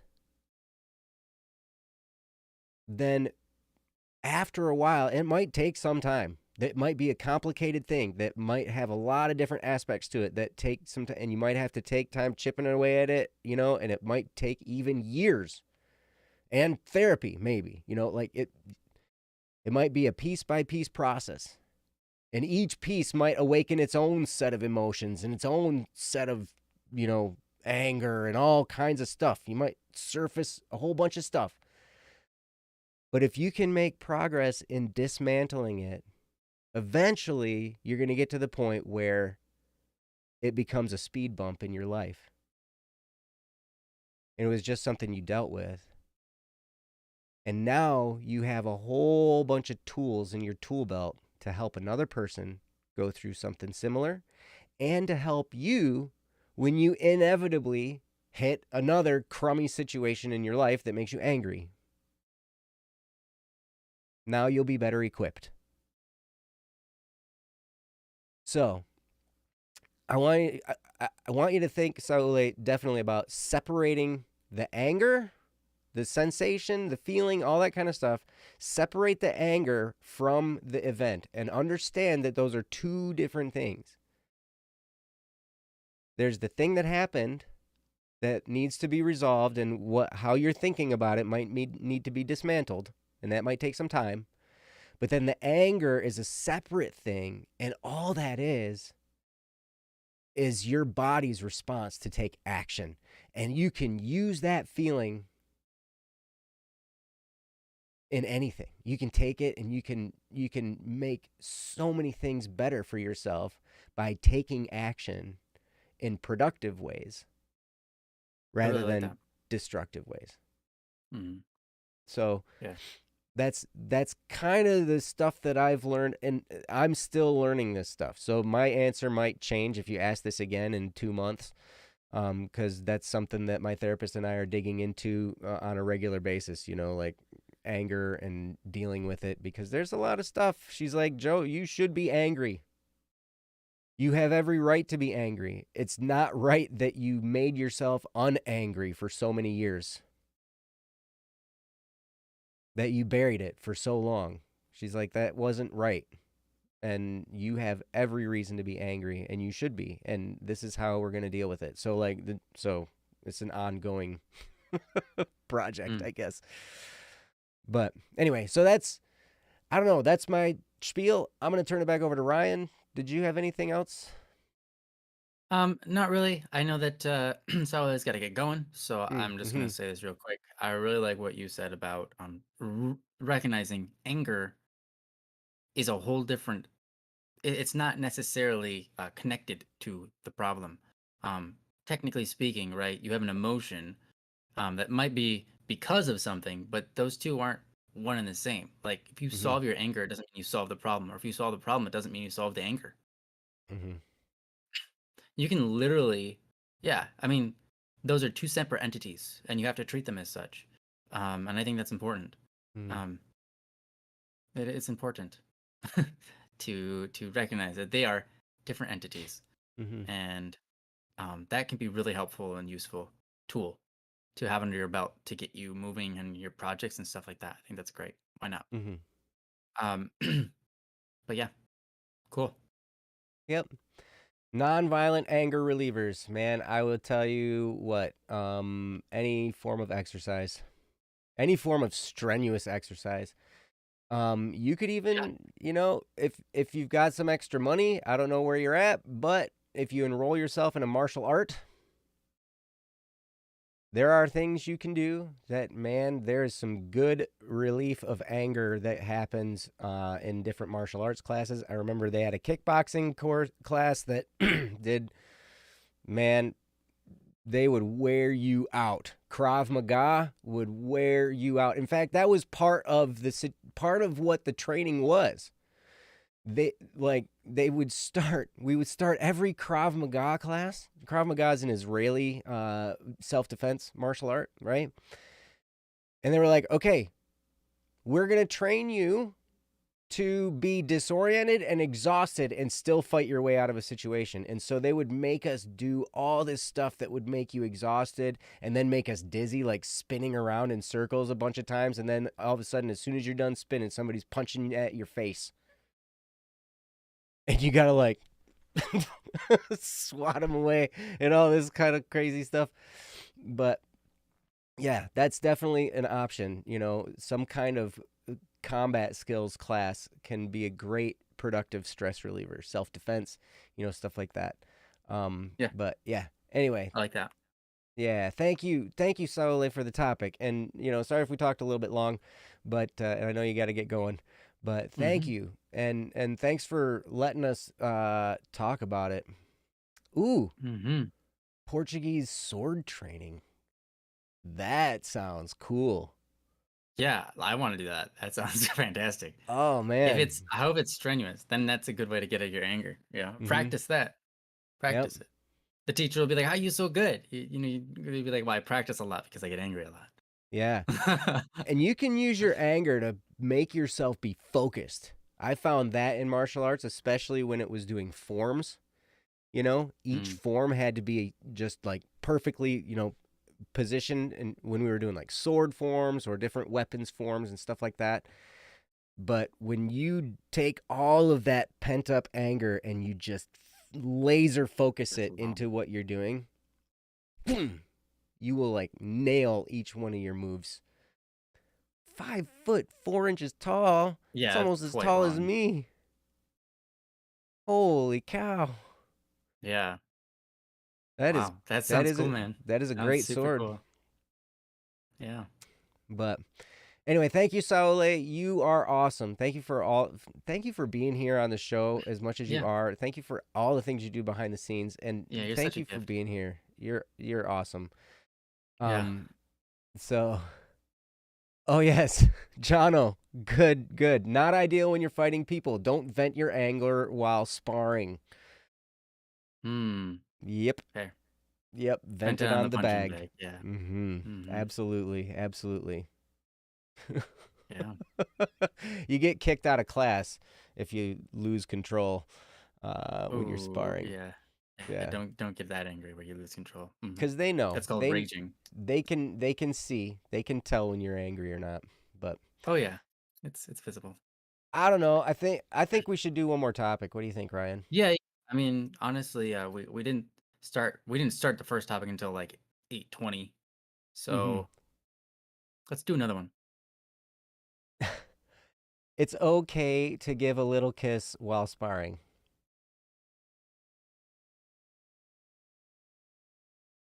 You're so cute. Sure, you're right, Kat. You're right. It depends though whether it's okay or not. It's not always okay. It's yeah. You might have to get permission. Uh-huh. You might you might only do that to your significant other in the circumstance, but um Yeah. you can spar in the bedroom all you want with whomever you want, Hey, Kat. now I'm Ryan. not gonna get in that Okay, business. what's our next topic? Let's see. What do we got? Let's talk about topics, huh? She said sparring and kissing. I'm like, she's got to be talking about. Man, we're not. Anyways, It's, sorry, Joe. Joe you doesn't guys like are amazing. romance. All right. So, what do you want to do, Ryan? You want to do Aspens or Anonymouses? um. Oh. Mm. Aspen's is older. Let's start with that. Let's do that All one. right. Cool. Oh boy, I like the title of this one. It's called "Restart Career Stress." Mm. Hmm. This sounds like it's a good one. So, all right. So this is from Aspen. I'm gonna get it up here on the screen. And let's see here. Oops. Um. Yeah. Give me just a second. All right. And here we go. It goes. Hi guys. I've been lurking the DWW streams on and off since high school, and I want to say thank you so much for all the help you've provided over the years. I'm restarting my career as a musician after 2020 and 2021 threw everything off track. And since last March, I've felt like I've been running 100 miles an hour. Between working, making music, teaching, and working with other artists, hanging out with Wow. friends, and possibly restarting university this year, I don't know how to find the calm in my life or how to make room for it. I know everyone's journey in this is different, but even just hearing your guys' experiences would help a lot. Thanks. Mm. From Aspen. Wow, Aspen, thank you for this topic. I think this is definitely something we could talk about. Yeah. Um yeah, we've both done stuff in music careers, haven't we? We have Mhm. And it can be while working busy. on the jobs. Yep, Mm-hmm. yep. A lot while working other jobs, or dealing with family stuff, working, school, do all that stuff, right? Mm-hmm. And it can be done, and I don't know, maybe we can relate some of what we went through. Maybe, I don't know, that might be helpful for you, Aspen. Um, or yeah, but I want you to know, like we told the earlier topic, it is possible. You can do it. You can find the time. It's a matter of priorities. It's a matter of, like, if you know, you just got to find it in your schedule. Most of the time when we live our lives, there are moments in there that are probably better spent doing other things. I won't necessarily go so far as to say it's wasted time, Mm. because it may not be a waste of time, but it may be a non optimal choice of how we spend our time, right? Mm-hmm. And yeah, so anyway, I'm just going to get out of Ryan's way because I know he's got stuff to say. I can tell by the look on his face. Look at that. Look at that glowy, glowy, amazing face. Mm, Thanks. gorgeous. Gorgeous. Gorgeous. Gorgeous. Gorgeous. Yep. Gorgeous. So it's your turn, Um, Ryan. Go. all right. Hi. You're Um, gorgeous. gorgeous. Thanks, Joel. You're beautiful. Thanks, Joel. You're welcome. Um, Aspen. So, yeah, that's a lot on your plate. And I like what Joe started with because it's true. Sometimes we spend a lot of time. Actually, I think most people spend most of their time doing things that are probably not that important. Um, and that's okay, right? That's okay. We all need to, I guess it is somewhat important to derail yourself from time to time. It is important to let your mind loose and relax. Mm-hmm. Um, but that's not what you're doing here. You're stressing out over having so many obligations. Um, Sometimes you have to remember that you're human and you weren't designed without flaw. Mm-hmm. You aren't designed as a perfect machine. Um, you are human and you have to take care of yourself. Um, and taking care of yourself is also recognizing that there can be too much on your plate. Um, and so sometimes we have to figure out where we can, uh, you know, cut ourselves some slack. Part of the reason that you feel stress is because you feel like your identity is caught up. Perhaps I can't say this is for sure, but it's likely for sure that your identity is caught up in getting all of these things done. Um, you know, and that's good because that's what keeps you moving. But that's bad because it is overwhelmingly stressful. It's an interesting conundrum. It's like a catch-22 or a double-edged split sword, right, so to speak. Um, you want to be able to be a good worker and get a lot of stuff done, but because you identify with being able to get so much done, you put so much on your plate that it's nuts. Mm. Mm-hmm. And that's yes, you have to find the balance there. And the best way to find the balance there is to literally just take out a piece of paper and write down what's important. Um, they have this thing where you draw three circles, I think it is. Let me think. Might be two. Yeah, you draw out three circles. Um and the circles just slightly overlap, right?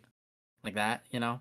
Mm-hmm. And then you have in one circle, you put all of the things that are important, that are things that you have to do, right? They're things that you have to get done or whatever. They're things that are on your list of activities. Mm. throughout the day or throughout the month, right? You list all of your important ones. You list on the other one all of your urgent ones. Mm. And then you list in the third one all of the ones that aren't important or urgent, Mm. right? Mm-hmm. And then you look at see which ones are overlapping, which ones are important and urgent, which ones are urgent and not important, and which ones are obviously there's none that are both important and not important. So you don't have anything there. Yeah, I think it's actually a But box. So you've got is it a box? yeah, so That you've makes got more sense. urgent and then important. And then so you've got in one corner of the box you've got urgent important things. And then you've got Okay. urgent and non-important things. And then you've got not urgent but important things. And then you have Yeah. not urgent and not important things. Oh, okay. There you go. Yeah, you can find this You sheet have like online. four. There you go. You can find that sheet online. I don't know what you look up, but you can find that, and you fill in the box. Or you can just draw your own out, however you want to do it. Mm. But the point is, if you do that, it helps you categorize your brain a little bit Mm-hmm. and your activities and recognize what stuff you can let go. Because obviously, you can let go of the things that aren't important. You can let go of the things that are urgent and not important, and that's a kicker. Because a lot of people get caught up in doing urgent things just because they're urgent, even though they're really not important. Mm-hmm. And their whole day goes to urgent, non important things. Mm-hmm. It's a lot of people do that, and that's like that just happens. Mm-hmm. Um, if you don't spend some time thinking about this, you're just gonna naturally navigate to spending a lot of time on urgent and non important stuff because Mm-hmm. you're like, oh, I gotta get this done, gotta get this done. Hold up, that's not even important. It's just pressure. Mm-hmm. It's just pressure that you're trying to resolve. And don't even worry about it. Again, just doff that pressure. Because it's like, that's not even important. So who cares? Mm-hmm. Go do something that's important. Do the important, urgent things, and then do the important things. And then don't worry about the non important stuff. Right? So that's one thing that I know helps a lot of people. Jobo. Sorry, Jobo and some. Oh my gosh. Write that one down, John, or whatever I just said. um, so, anyways, sorry about that, Aspen. So that's something you can do that's helpful right away. Just write that down. That'll help categorize your day a little bit better, and free up a little bit of your stress. Because what you want to do is you want to get rid of some of that stress, and you can get a lot of that stress out by not focusing on the urgent things. In fact, in fact, this is something else. This is really hard for a lot of people. I think probably this is really hard for you, Aspen. But once you're done writing that list, look at that urgent list. Look at that urgent list and ask yourself, really? No, really? No, really? Is that actually urgent? Really? Are you sure? It's probably not urgent. Most of the time, people write a ton of stuff in their urgent list that is not urgent. Mm. Mm-hmm. They fill up their urgent list with things that are not urgent. Um, because we have a tendency to stress getting things done quickly and efficiently, and that's good and that's active and it's generally healthy. But there comes a time where you have an unhealthy attachment to getting things done, and it causes you to write more stuff in your urgent list than should be. Mm. Same thing with important list. You have to ask yourself, really, is that actually important here? Really? Think bigger, think bigger, think bigger. You have to think real big.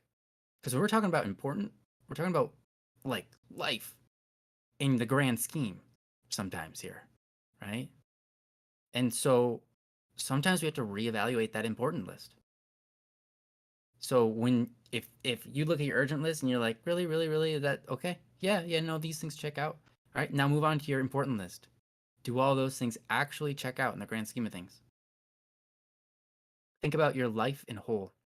What are you trying to do? What are you trying to make happen with your life? Um, what kind of gifts are you bringing to the world around you? Mm. What kind of fruits? What kind of fruits will these bear? Will these activities bear fruits that go beyond just today or the next day or the week? Are they big? Are these trees? Are these important things actual trees that bear fruit and those fruits turn into more fruits? Right? Those things are what we classify as important, right? Mhm. So we want to make sure we're categorizing our stuff right. Oh my gosh, Chano. Um, so yeah, I'd recommend that list. And I mean, there's a lot more we can talk about on this subject. Um, but just as a practice, this is something you can do right away to start navigating this field of running 100 miles an hour, doing all these things, and they're good things, right? They're good things. But sometimes you have to give up goodness for greatness. That's something I had to learn early on. Um, Mhm. yeah, and it's important. I remember when I was, working a job, doing music, and handling, you know, my relationships, and all sorts of different stuff, right? Um, and I wasn't married, but I, had friendships, had a romantic relationship, had, family, had, we all have that kind of stuff. Mm. And so, juggling it all, um, you got to take time and recognize that there are a lot of things that are good, but some things are great. Relationships, those are meaningful. They have meaning behind them. They are meaning beyond just getting something done or making money or whatever, right? There's something more to that. Um, we're we're not just relational beings, right? If if we go under the Western construct of the world, actually, it's mostly the Eastern one now too, but um, we live in a society where we believe that humans were created in the image of God, and that's what the Constitution is. Like that's what the Western world believes. That's what European adopt. We're the Europeans adopted as well. It's in their constitutions and so on, right? We look at people and we say they're not just scum, they're incredible things. They are capable of their whole worlds inside of their brain, right? There's so much going on there and it's an incredible thing. And what do we work jobs for but to serve people? And what do we make relationships for? And all of these things are incredible. So human beings, stuff related to human beings, like that stuff's good and important, right? Like it's worthwhile to invest into humanity, right? That's why you're here. You're a human, you know? And so you want to make sure that you keep those things on the top of the list. So if you're juggling it, family, friendships, relationships, those things are good. Keep them high. Don't be ashamed of yourself when you spend a lot of time talking to someone in a day. Mm. Don't be like, Mhm. oh, I didn't get anything done. I ended up hanging out with blah, blah, blah all day long. Well, excuse me, stop yourself right there. Why do you do anything?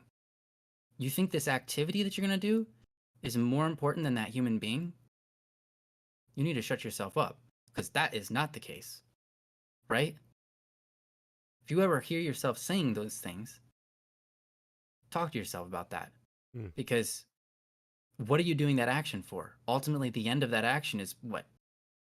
Ultimately, it's another human being.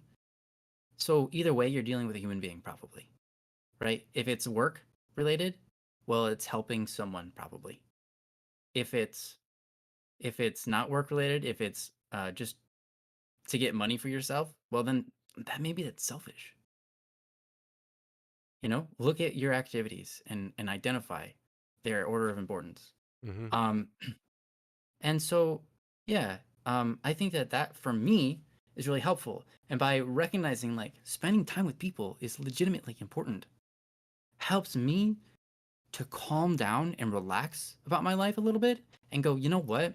I don't have to take all of these jobs so seriously that I have a bad attitude with dealing with other people, or that I'm incapable of being stress free when I'm around people, right? Because if the whole point of all of it is generally to serve people around me, then I've got things mixed up and I need to relax. So I relax a little bit. I hang out with people and I recognize that that's a solid good. That's actually a great.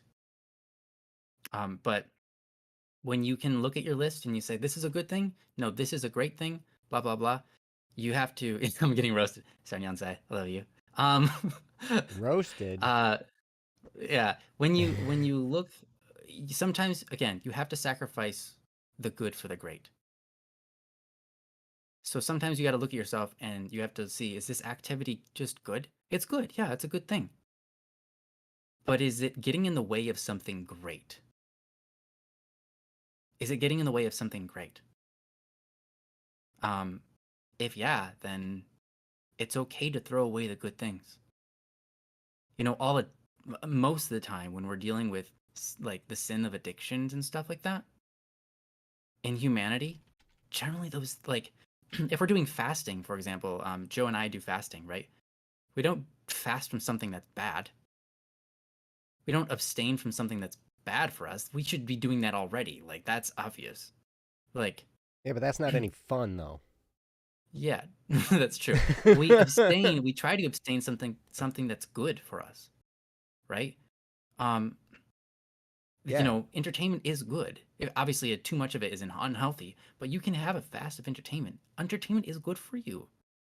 But we stop doing something good so that we can achieve something greater than good, something that's great. And so when we make sacrifices in our life, we give up good for greatness. And that's a beautiful thing to be able to do in your life. So I recommend maybe you have to go through your list and look at your 100-mile-an-hour list. Wait, that doesn't Uh-huh. make sense. Whatever. Look Hey, at your but list yeah. with packed full of stuff, and start breaking it down and sacrifice the good for the great where you can. And then cut yourself some slack because remember, you're a human. You're not a machine. And you're flawed, and that's okay. That's good. That's good, actually. Hmm. Your flaws bring out the greatness in you. Believe it or not. Sounds silly, but it's true. And so that's what I'm going to leave you with.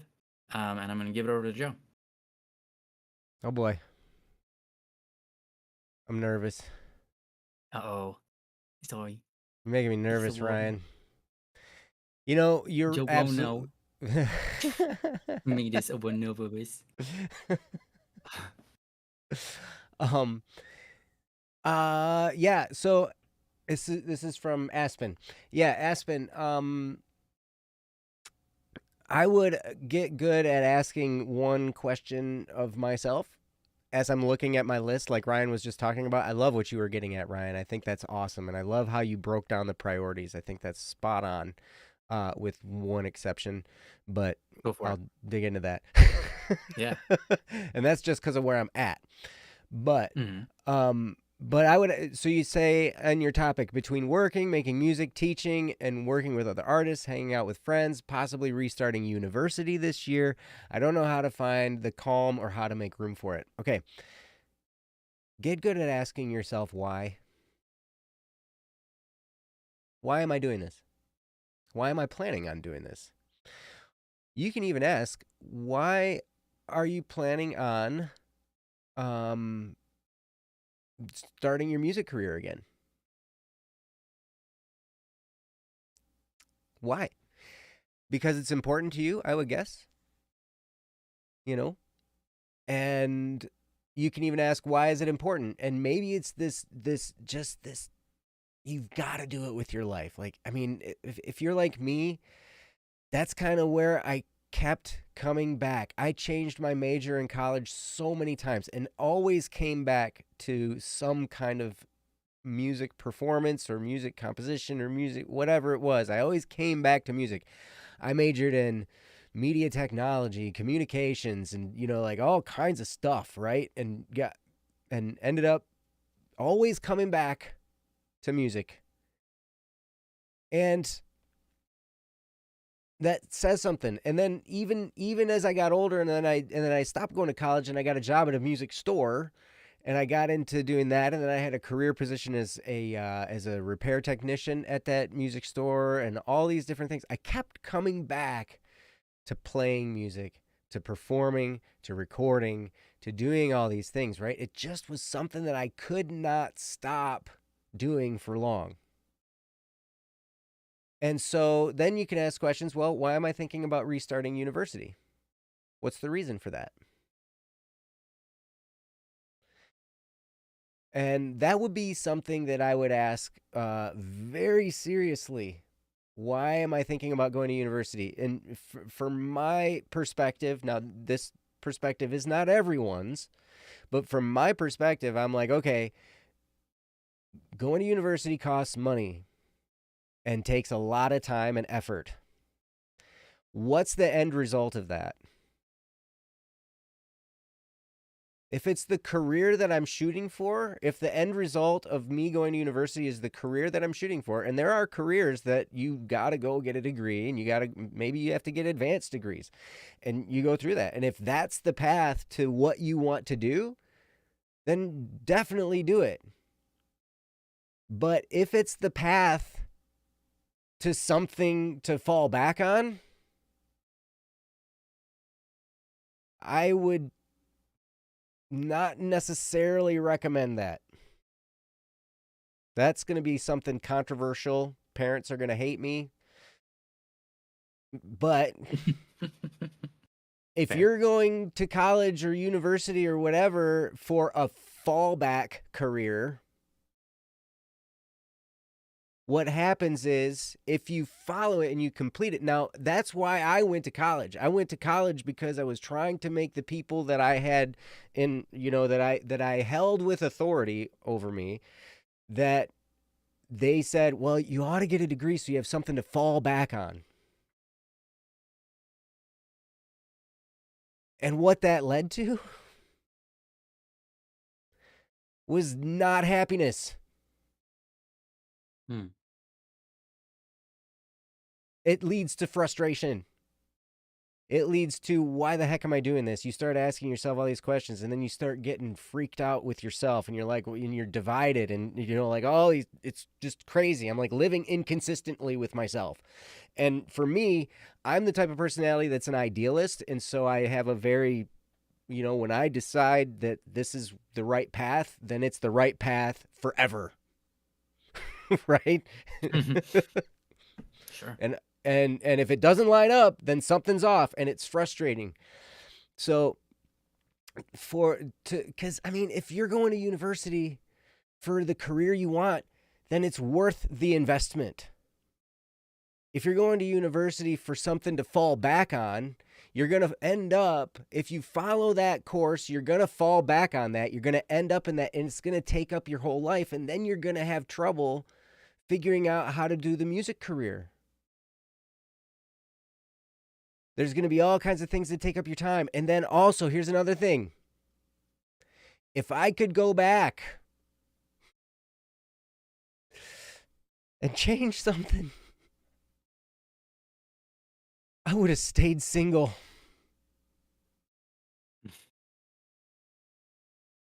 I don't know if you're in a romantic relationship right now. And I'm not saying that romantic relationships are bad. I'm not saying romantic relationships are bad for a musician. But I am saying it takes a rare person.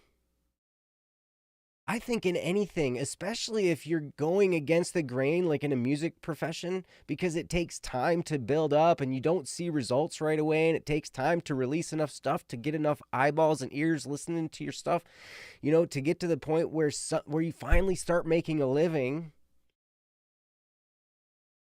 Most people don't have the patience to truly support a person while they go through that time. Fair. They don't. And then what happens is they suck the life out of you. They start demanding more and more of your time, right? And again, not saying romance is bad, but it takes time. And it requires focus. And it requires ever increasing focus. Because eventually, if romance goes the way it goes, you end up married, starting a family, right?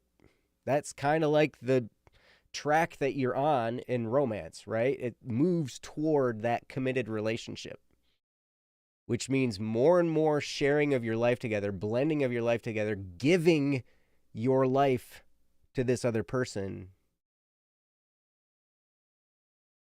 And most people don't have this right. But when you give yourself to another person, you know, you're kind of giving up some of yourself. There are people out there who are takers, and they will just take your life from you. That's true. And that's a thing to be on guard with in relationships. And then they will twist your life into something you don't want it to be. And they're okay, I'm not going down the road. I wish I would have stayed single. I would recommend it until you get established, right? Okay. Anyway. So all these other things that you're doing, like Ryan was saying, time management and priority management especially, you know, like the urgent things. We've got important things that are urgent, right? Those are generally things that work for our purposes and goals. I have had lots of jobs where I've had lots of bosses who gave me lots of urgent things to do that were not important to me one bit. Who were they important for? They're important for that guy, my boss. Right? Now, if I wanted to keep my job, they had to be somewhat important, right?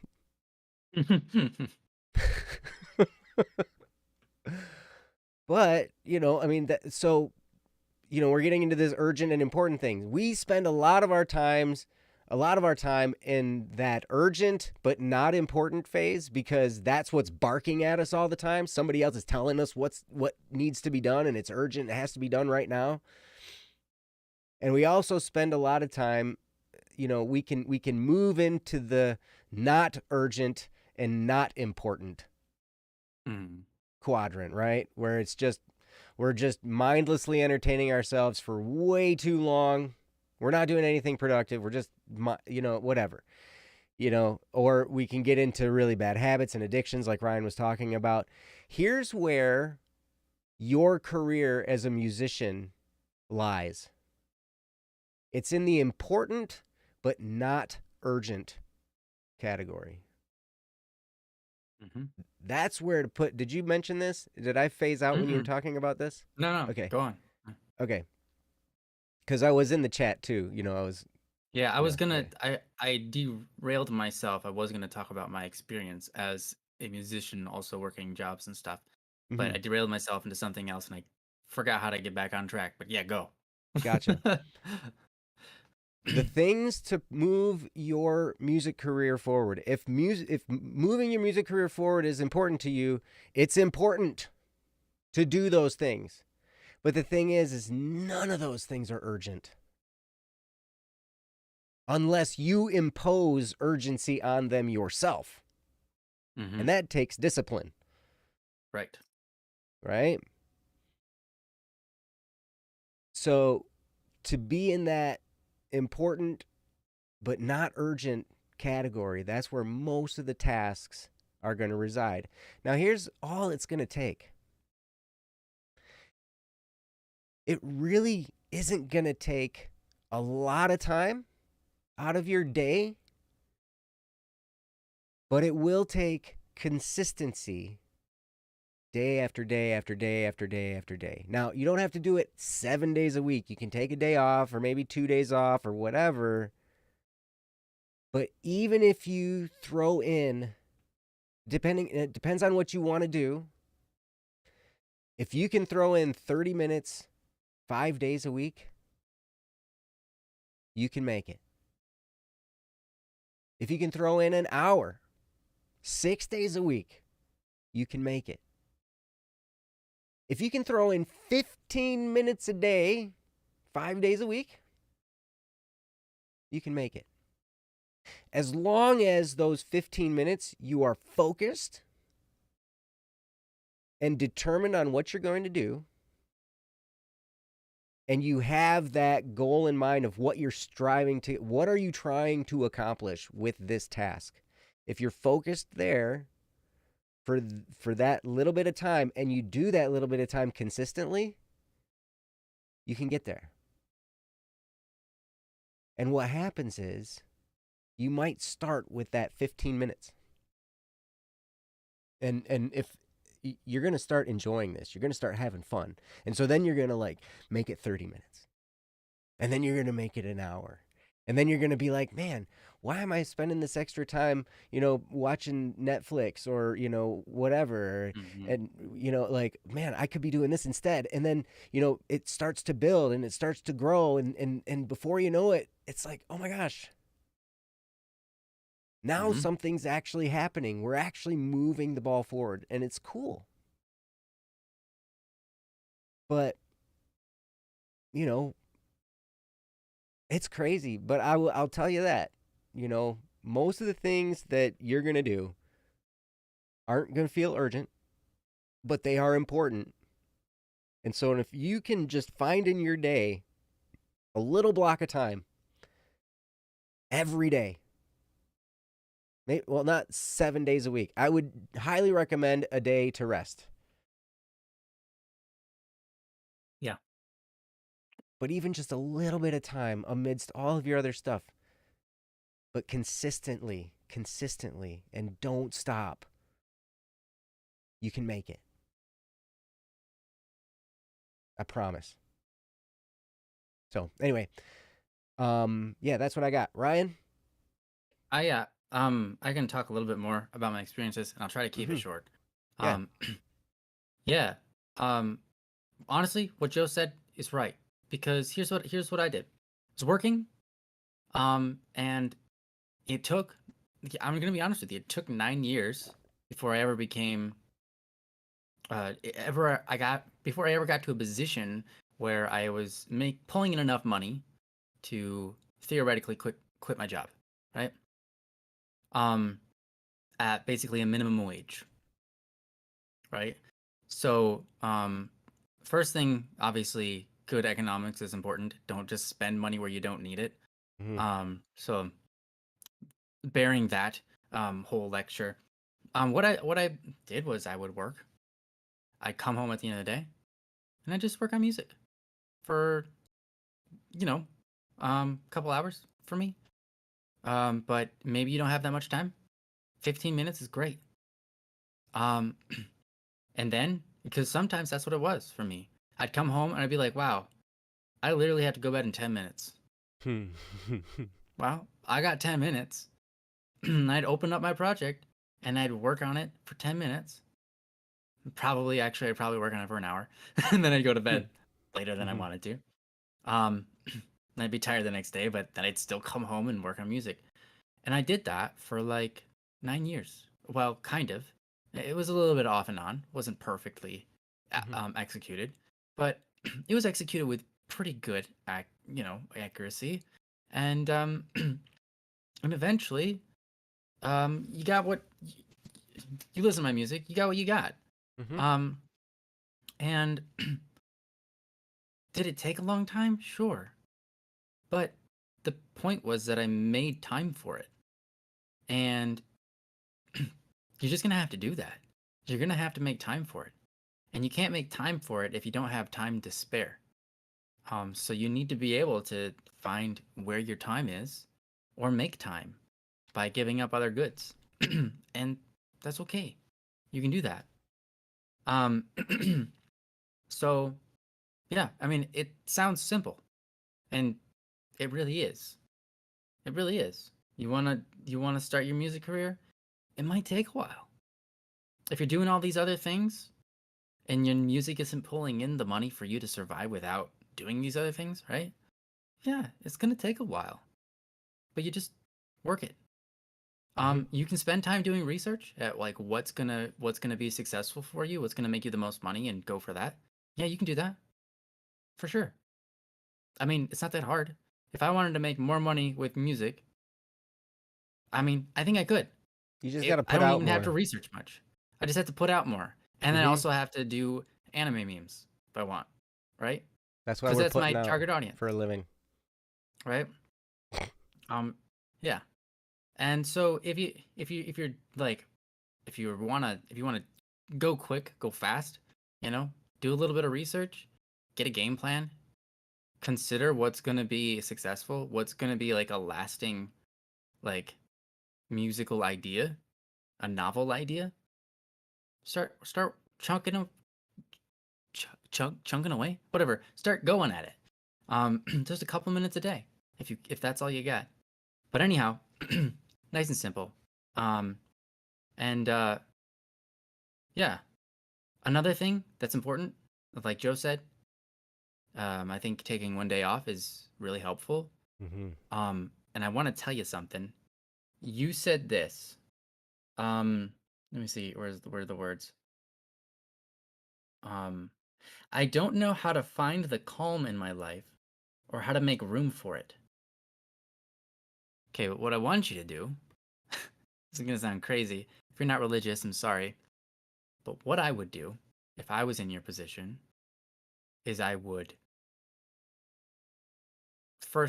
say I'm not working on Sundays, Hmm. and I would go to a church and I would spend 20 minutes at least, if not way longer, literally just kneeling in prayer and finding that peace and that calm Mm. that is there. Now maybe you're not religious and that's fine. But I can tell you, even if you're not religious, go literally just walk into a Catholic church and sit in the pew for half an hour. Why? It's going to be quiet. It's going to give you room to think. There's not going to be very many distractions other than the things and beautiful pictures around you. You might be asking yourself, why am I here? Right? But that's fine. You do that, just literally spend time in a place like that where it's peaceful. Then when you've done that, what you end up doing is you've let your brain know that it's possible to give up time to do nothing and be okay with it. The reason why your mind might have a difficulty finding the calm in your life or making room for it is because it doesn't, well, one, possibly it doesn't know what that feels like. Two, it hasn't been given the okay to do that. Does that make sense? You haven't given your brain the actual okay to be calm, to make room for silence and inactivity. Am I saying that the right? I hope I'm saying that the right way. Hope you get it. If your brain doesn't experience and know by experience, if your brain doesn't know by experience that you're okay with it, spending time doing nothing, it will never be okay with doing nothing. You have to give it that moment and you have to experience that moment. So even if it's not going to a church, right? You don't have to, obviously, of course. Go somewhere quiet. Like, I would suggest not your room because your room has distractions in it, like a bed.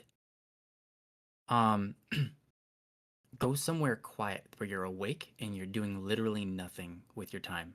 And I want you to do it where it feels like a waste of time. You could be doing something else. But then you Mm. go there and you tell your brain, no, this is the activity we're doing today. This. What is it? It's nothing. Wait, what? Yeah, we are doing nothing today. That's our goal. And Mm. and when we accomplish doing nothing today, we've won. We've won. Because why? Now you've shown your brain that it's okay to be calm. You've shown your brain by experience that you're okay with it. Making time for nothing, making time for calm. And when you do that, then you will be able to find time for other things as well. Because then your brain knows that it's capable and that it's okay to do those things. Because right now, your brain is probably in a situation where finding that calm moment is unacceptable. Unacceptable as in meaning like looked down upon. Right? You look down upon yourself when do you look down upon yourself when you're not getting things done? Mm-hmm. Do you look down upon yourself when you're not filling that moment with something? When it's just calm and it's nothing and you're like, I should be doing something. This is unacceptable. Is that what you feel? Yes. Yes. Right. I'm You answering need for to. myself. Yeah, I get it. I get it. You need I love that. Thank you, Joe. You need to train your brain. You need to make your brain know that it's okay. And it's okay to do nothing for this moment. Like it's not just like it's okay. No, it's literally rewarded. You need to go through a rewarding process for your brain so that it can find the calm and seek it out and capture it and soak it in Mm. and replenish you. Because you can find the calm and it won't replenish you if you're telling your brain you're bad for finding this calm, right? You need to tell your brain. You need to do it through experience because your brain learns through experience that the calm is a good thing so that your brain knows how to find it in your life because it doesn't know how to find things that are not rewarding Mm. very easily.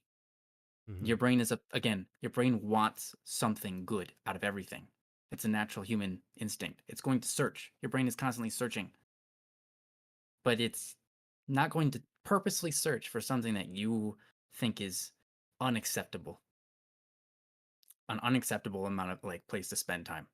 Mm. So yeah, I don't know what way you can do that, but you have to you have to go through those motions of literally forcing yourself into that nothingness and then rewarding yourself saying this is good for you and this is acceptable and this is good.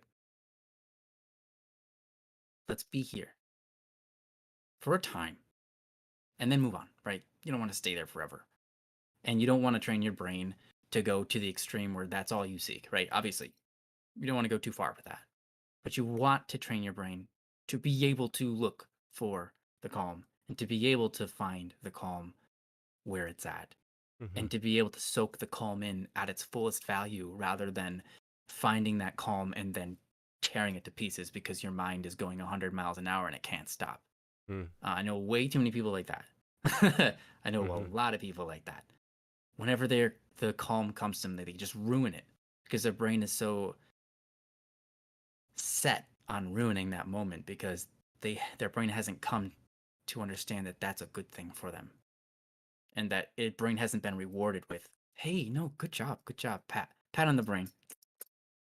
Whatever Mm. sound of that fatty tissue would make when you Mm. gently pat it. um Patting the brain like physically, that would hurt like a headache. Oh, I Oh my wouldn't want that. gosh, that would be horrible. Yeah, that would be horrible. That'd be horrible. Anyways, pet it with some morphine. There you go. Oh my Oh, you gosh. don't feel it. What? Sorry, guys. Sorry, no, don't do that. No. Okay, anyways. Um what? Just cut that I part love out. Thanks, guys. it. Thanks, Saleh, for cutting that part out for us in the show. Anyways, no. Um, nope, that's what I got. I talked for longer than I expected to. I tried to keep it short, but I realized there was a tangent that I needed to go on because that's a rare thing. I think most people suffer from what I was just talking about. Mhm. I think most people find it hard to be in that calm moment and feeling it as a reward or as a good thing. Instead, their mind rushes off to Mhm. say, you should be doing something. This is not good for you. Because that's what their brain has been trained. So then it's Mhm. really hard to find the calm moments in life if if your brain thinks it's a bad thing. So Right. yeah. Yeah, recreating is not bad. Relaxing is not Mm-hmm. bad. Yep. Sitting in silence is not bad. Right. Spending time not doing something productive is not bad. It's rejuvenating in a lot of ways.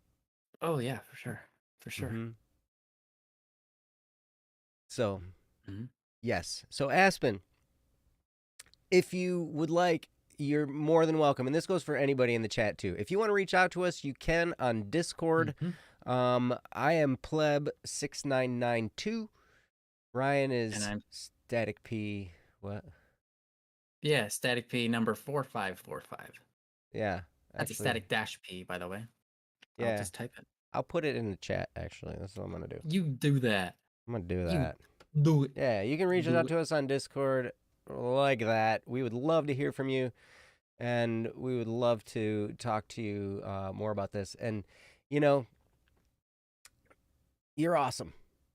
You can do Yeah. it. You can make it. Yeah. It can Yeah. happen. And it's not going to look like you think it's going to. The Yeah. journey is not going to look like you think it's going to. There's That's going to true. be nothing Always. glamorous about it at all. Until you're done with it and you look back and you're like, wow, I was Like, how doing did I that. get That's here? a great story. Mm-hmm. It's a Yeah. I mean, I glamorous story, but it remember. doesn't feel glamorous going through it. Well, I remember finally getting to the point where I could go and work full time for BSS here, Mm-hmm. basically with the income that Ryan had brought in from Static P, and then we could start to employ multiple people with our company, because of that income. And it was interesting because I remember it was such a goal of mine for so long, and I'm like, okay, if we can get to the point where I could replace this much income, if we could make that much income in the company, then I could not work inspections anymore, right?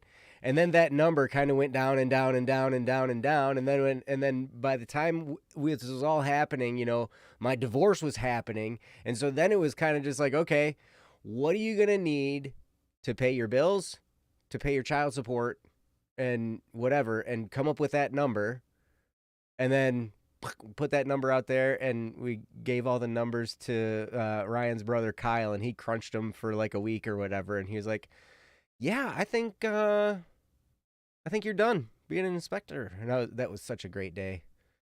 When I was Mm-hmm. like, "Oh man, no kidding, that's awesome." But yeah, and Yeah. when you get to that day when it's like that, you know, the interesting thing was the number was a lot bigger before. But then because of all the circumstances that had happened, the number got smaller. I didn't need as much to survive on. And I was like, oh, this will work even better. So then I became an inexpensive employee, hopefully. That's right. Hopefully I'm a good investment. Oh, for sure But you are. You already have been. well, we'll talk about that at the meeting on Tuesday. Wait. You, what would you do? Would you just accidentally cancel all of our accounts? Like, no, you've been great, man. We'll see. We'll see how productive of a week I have, and we'll see if you want to fire me. Yeah, all right. But anyway, yes, Aspen, you totally can do it. It can, and yeah, just keep in mind consistency. It's gonna take time. It's gonna, but it can happen, and it's not gonna look like you think it's going to. The journey Mm-hmm. never looks like we think it's going to.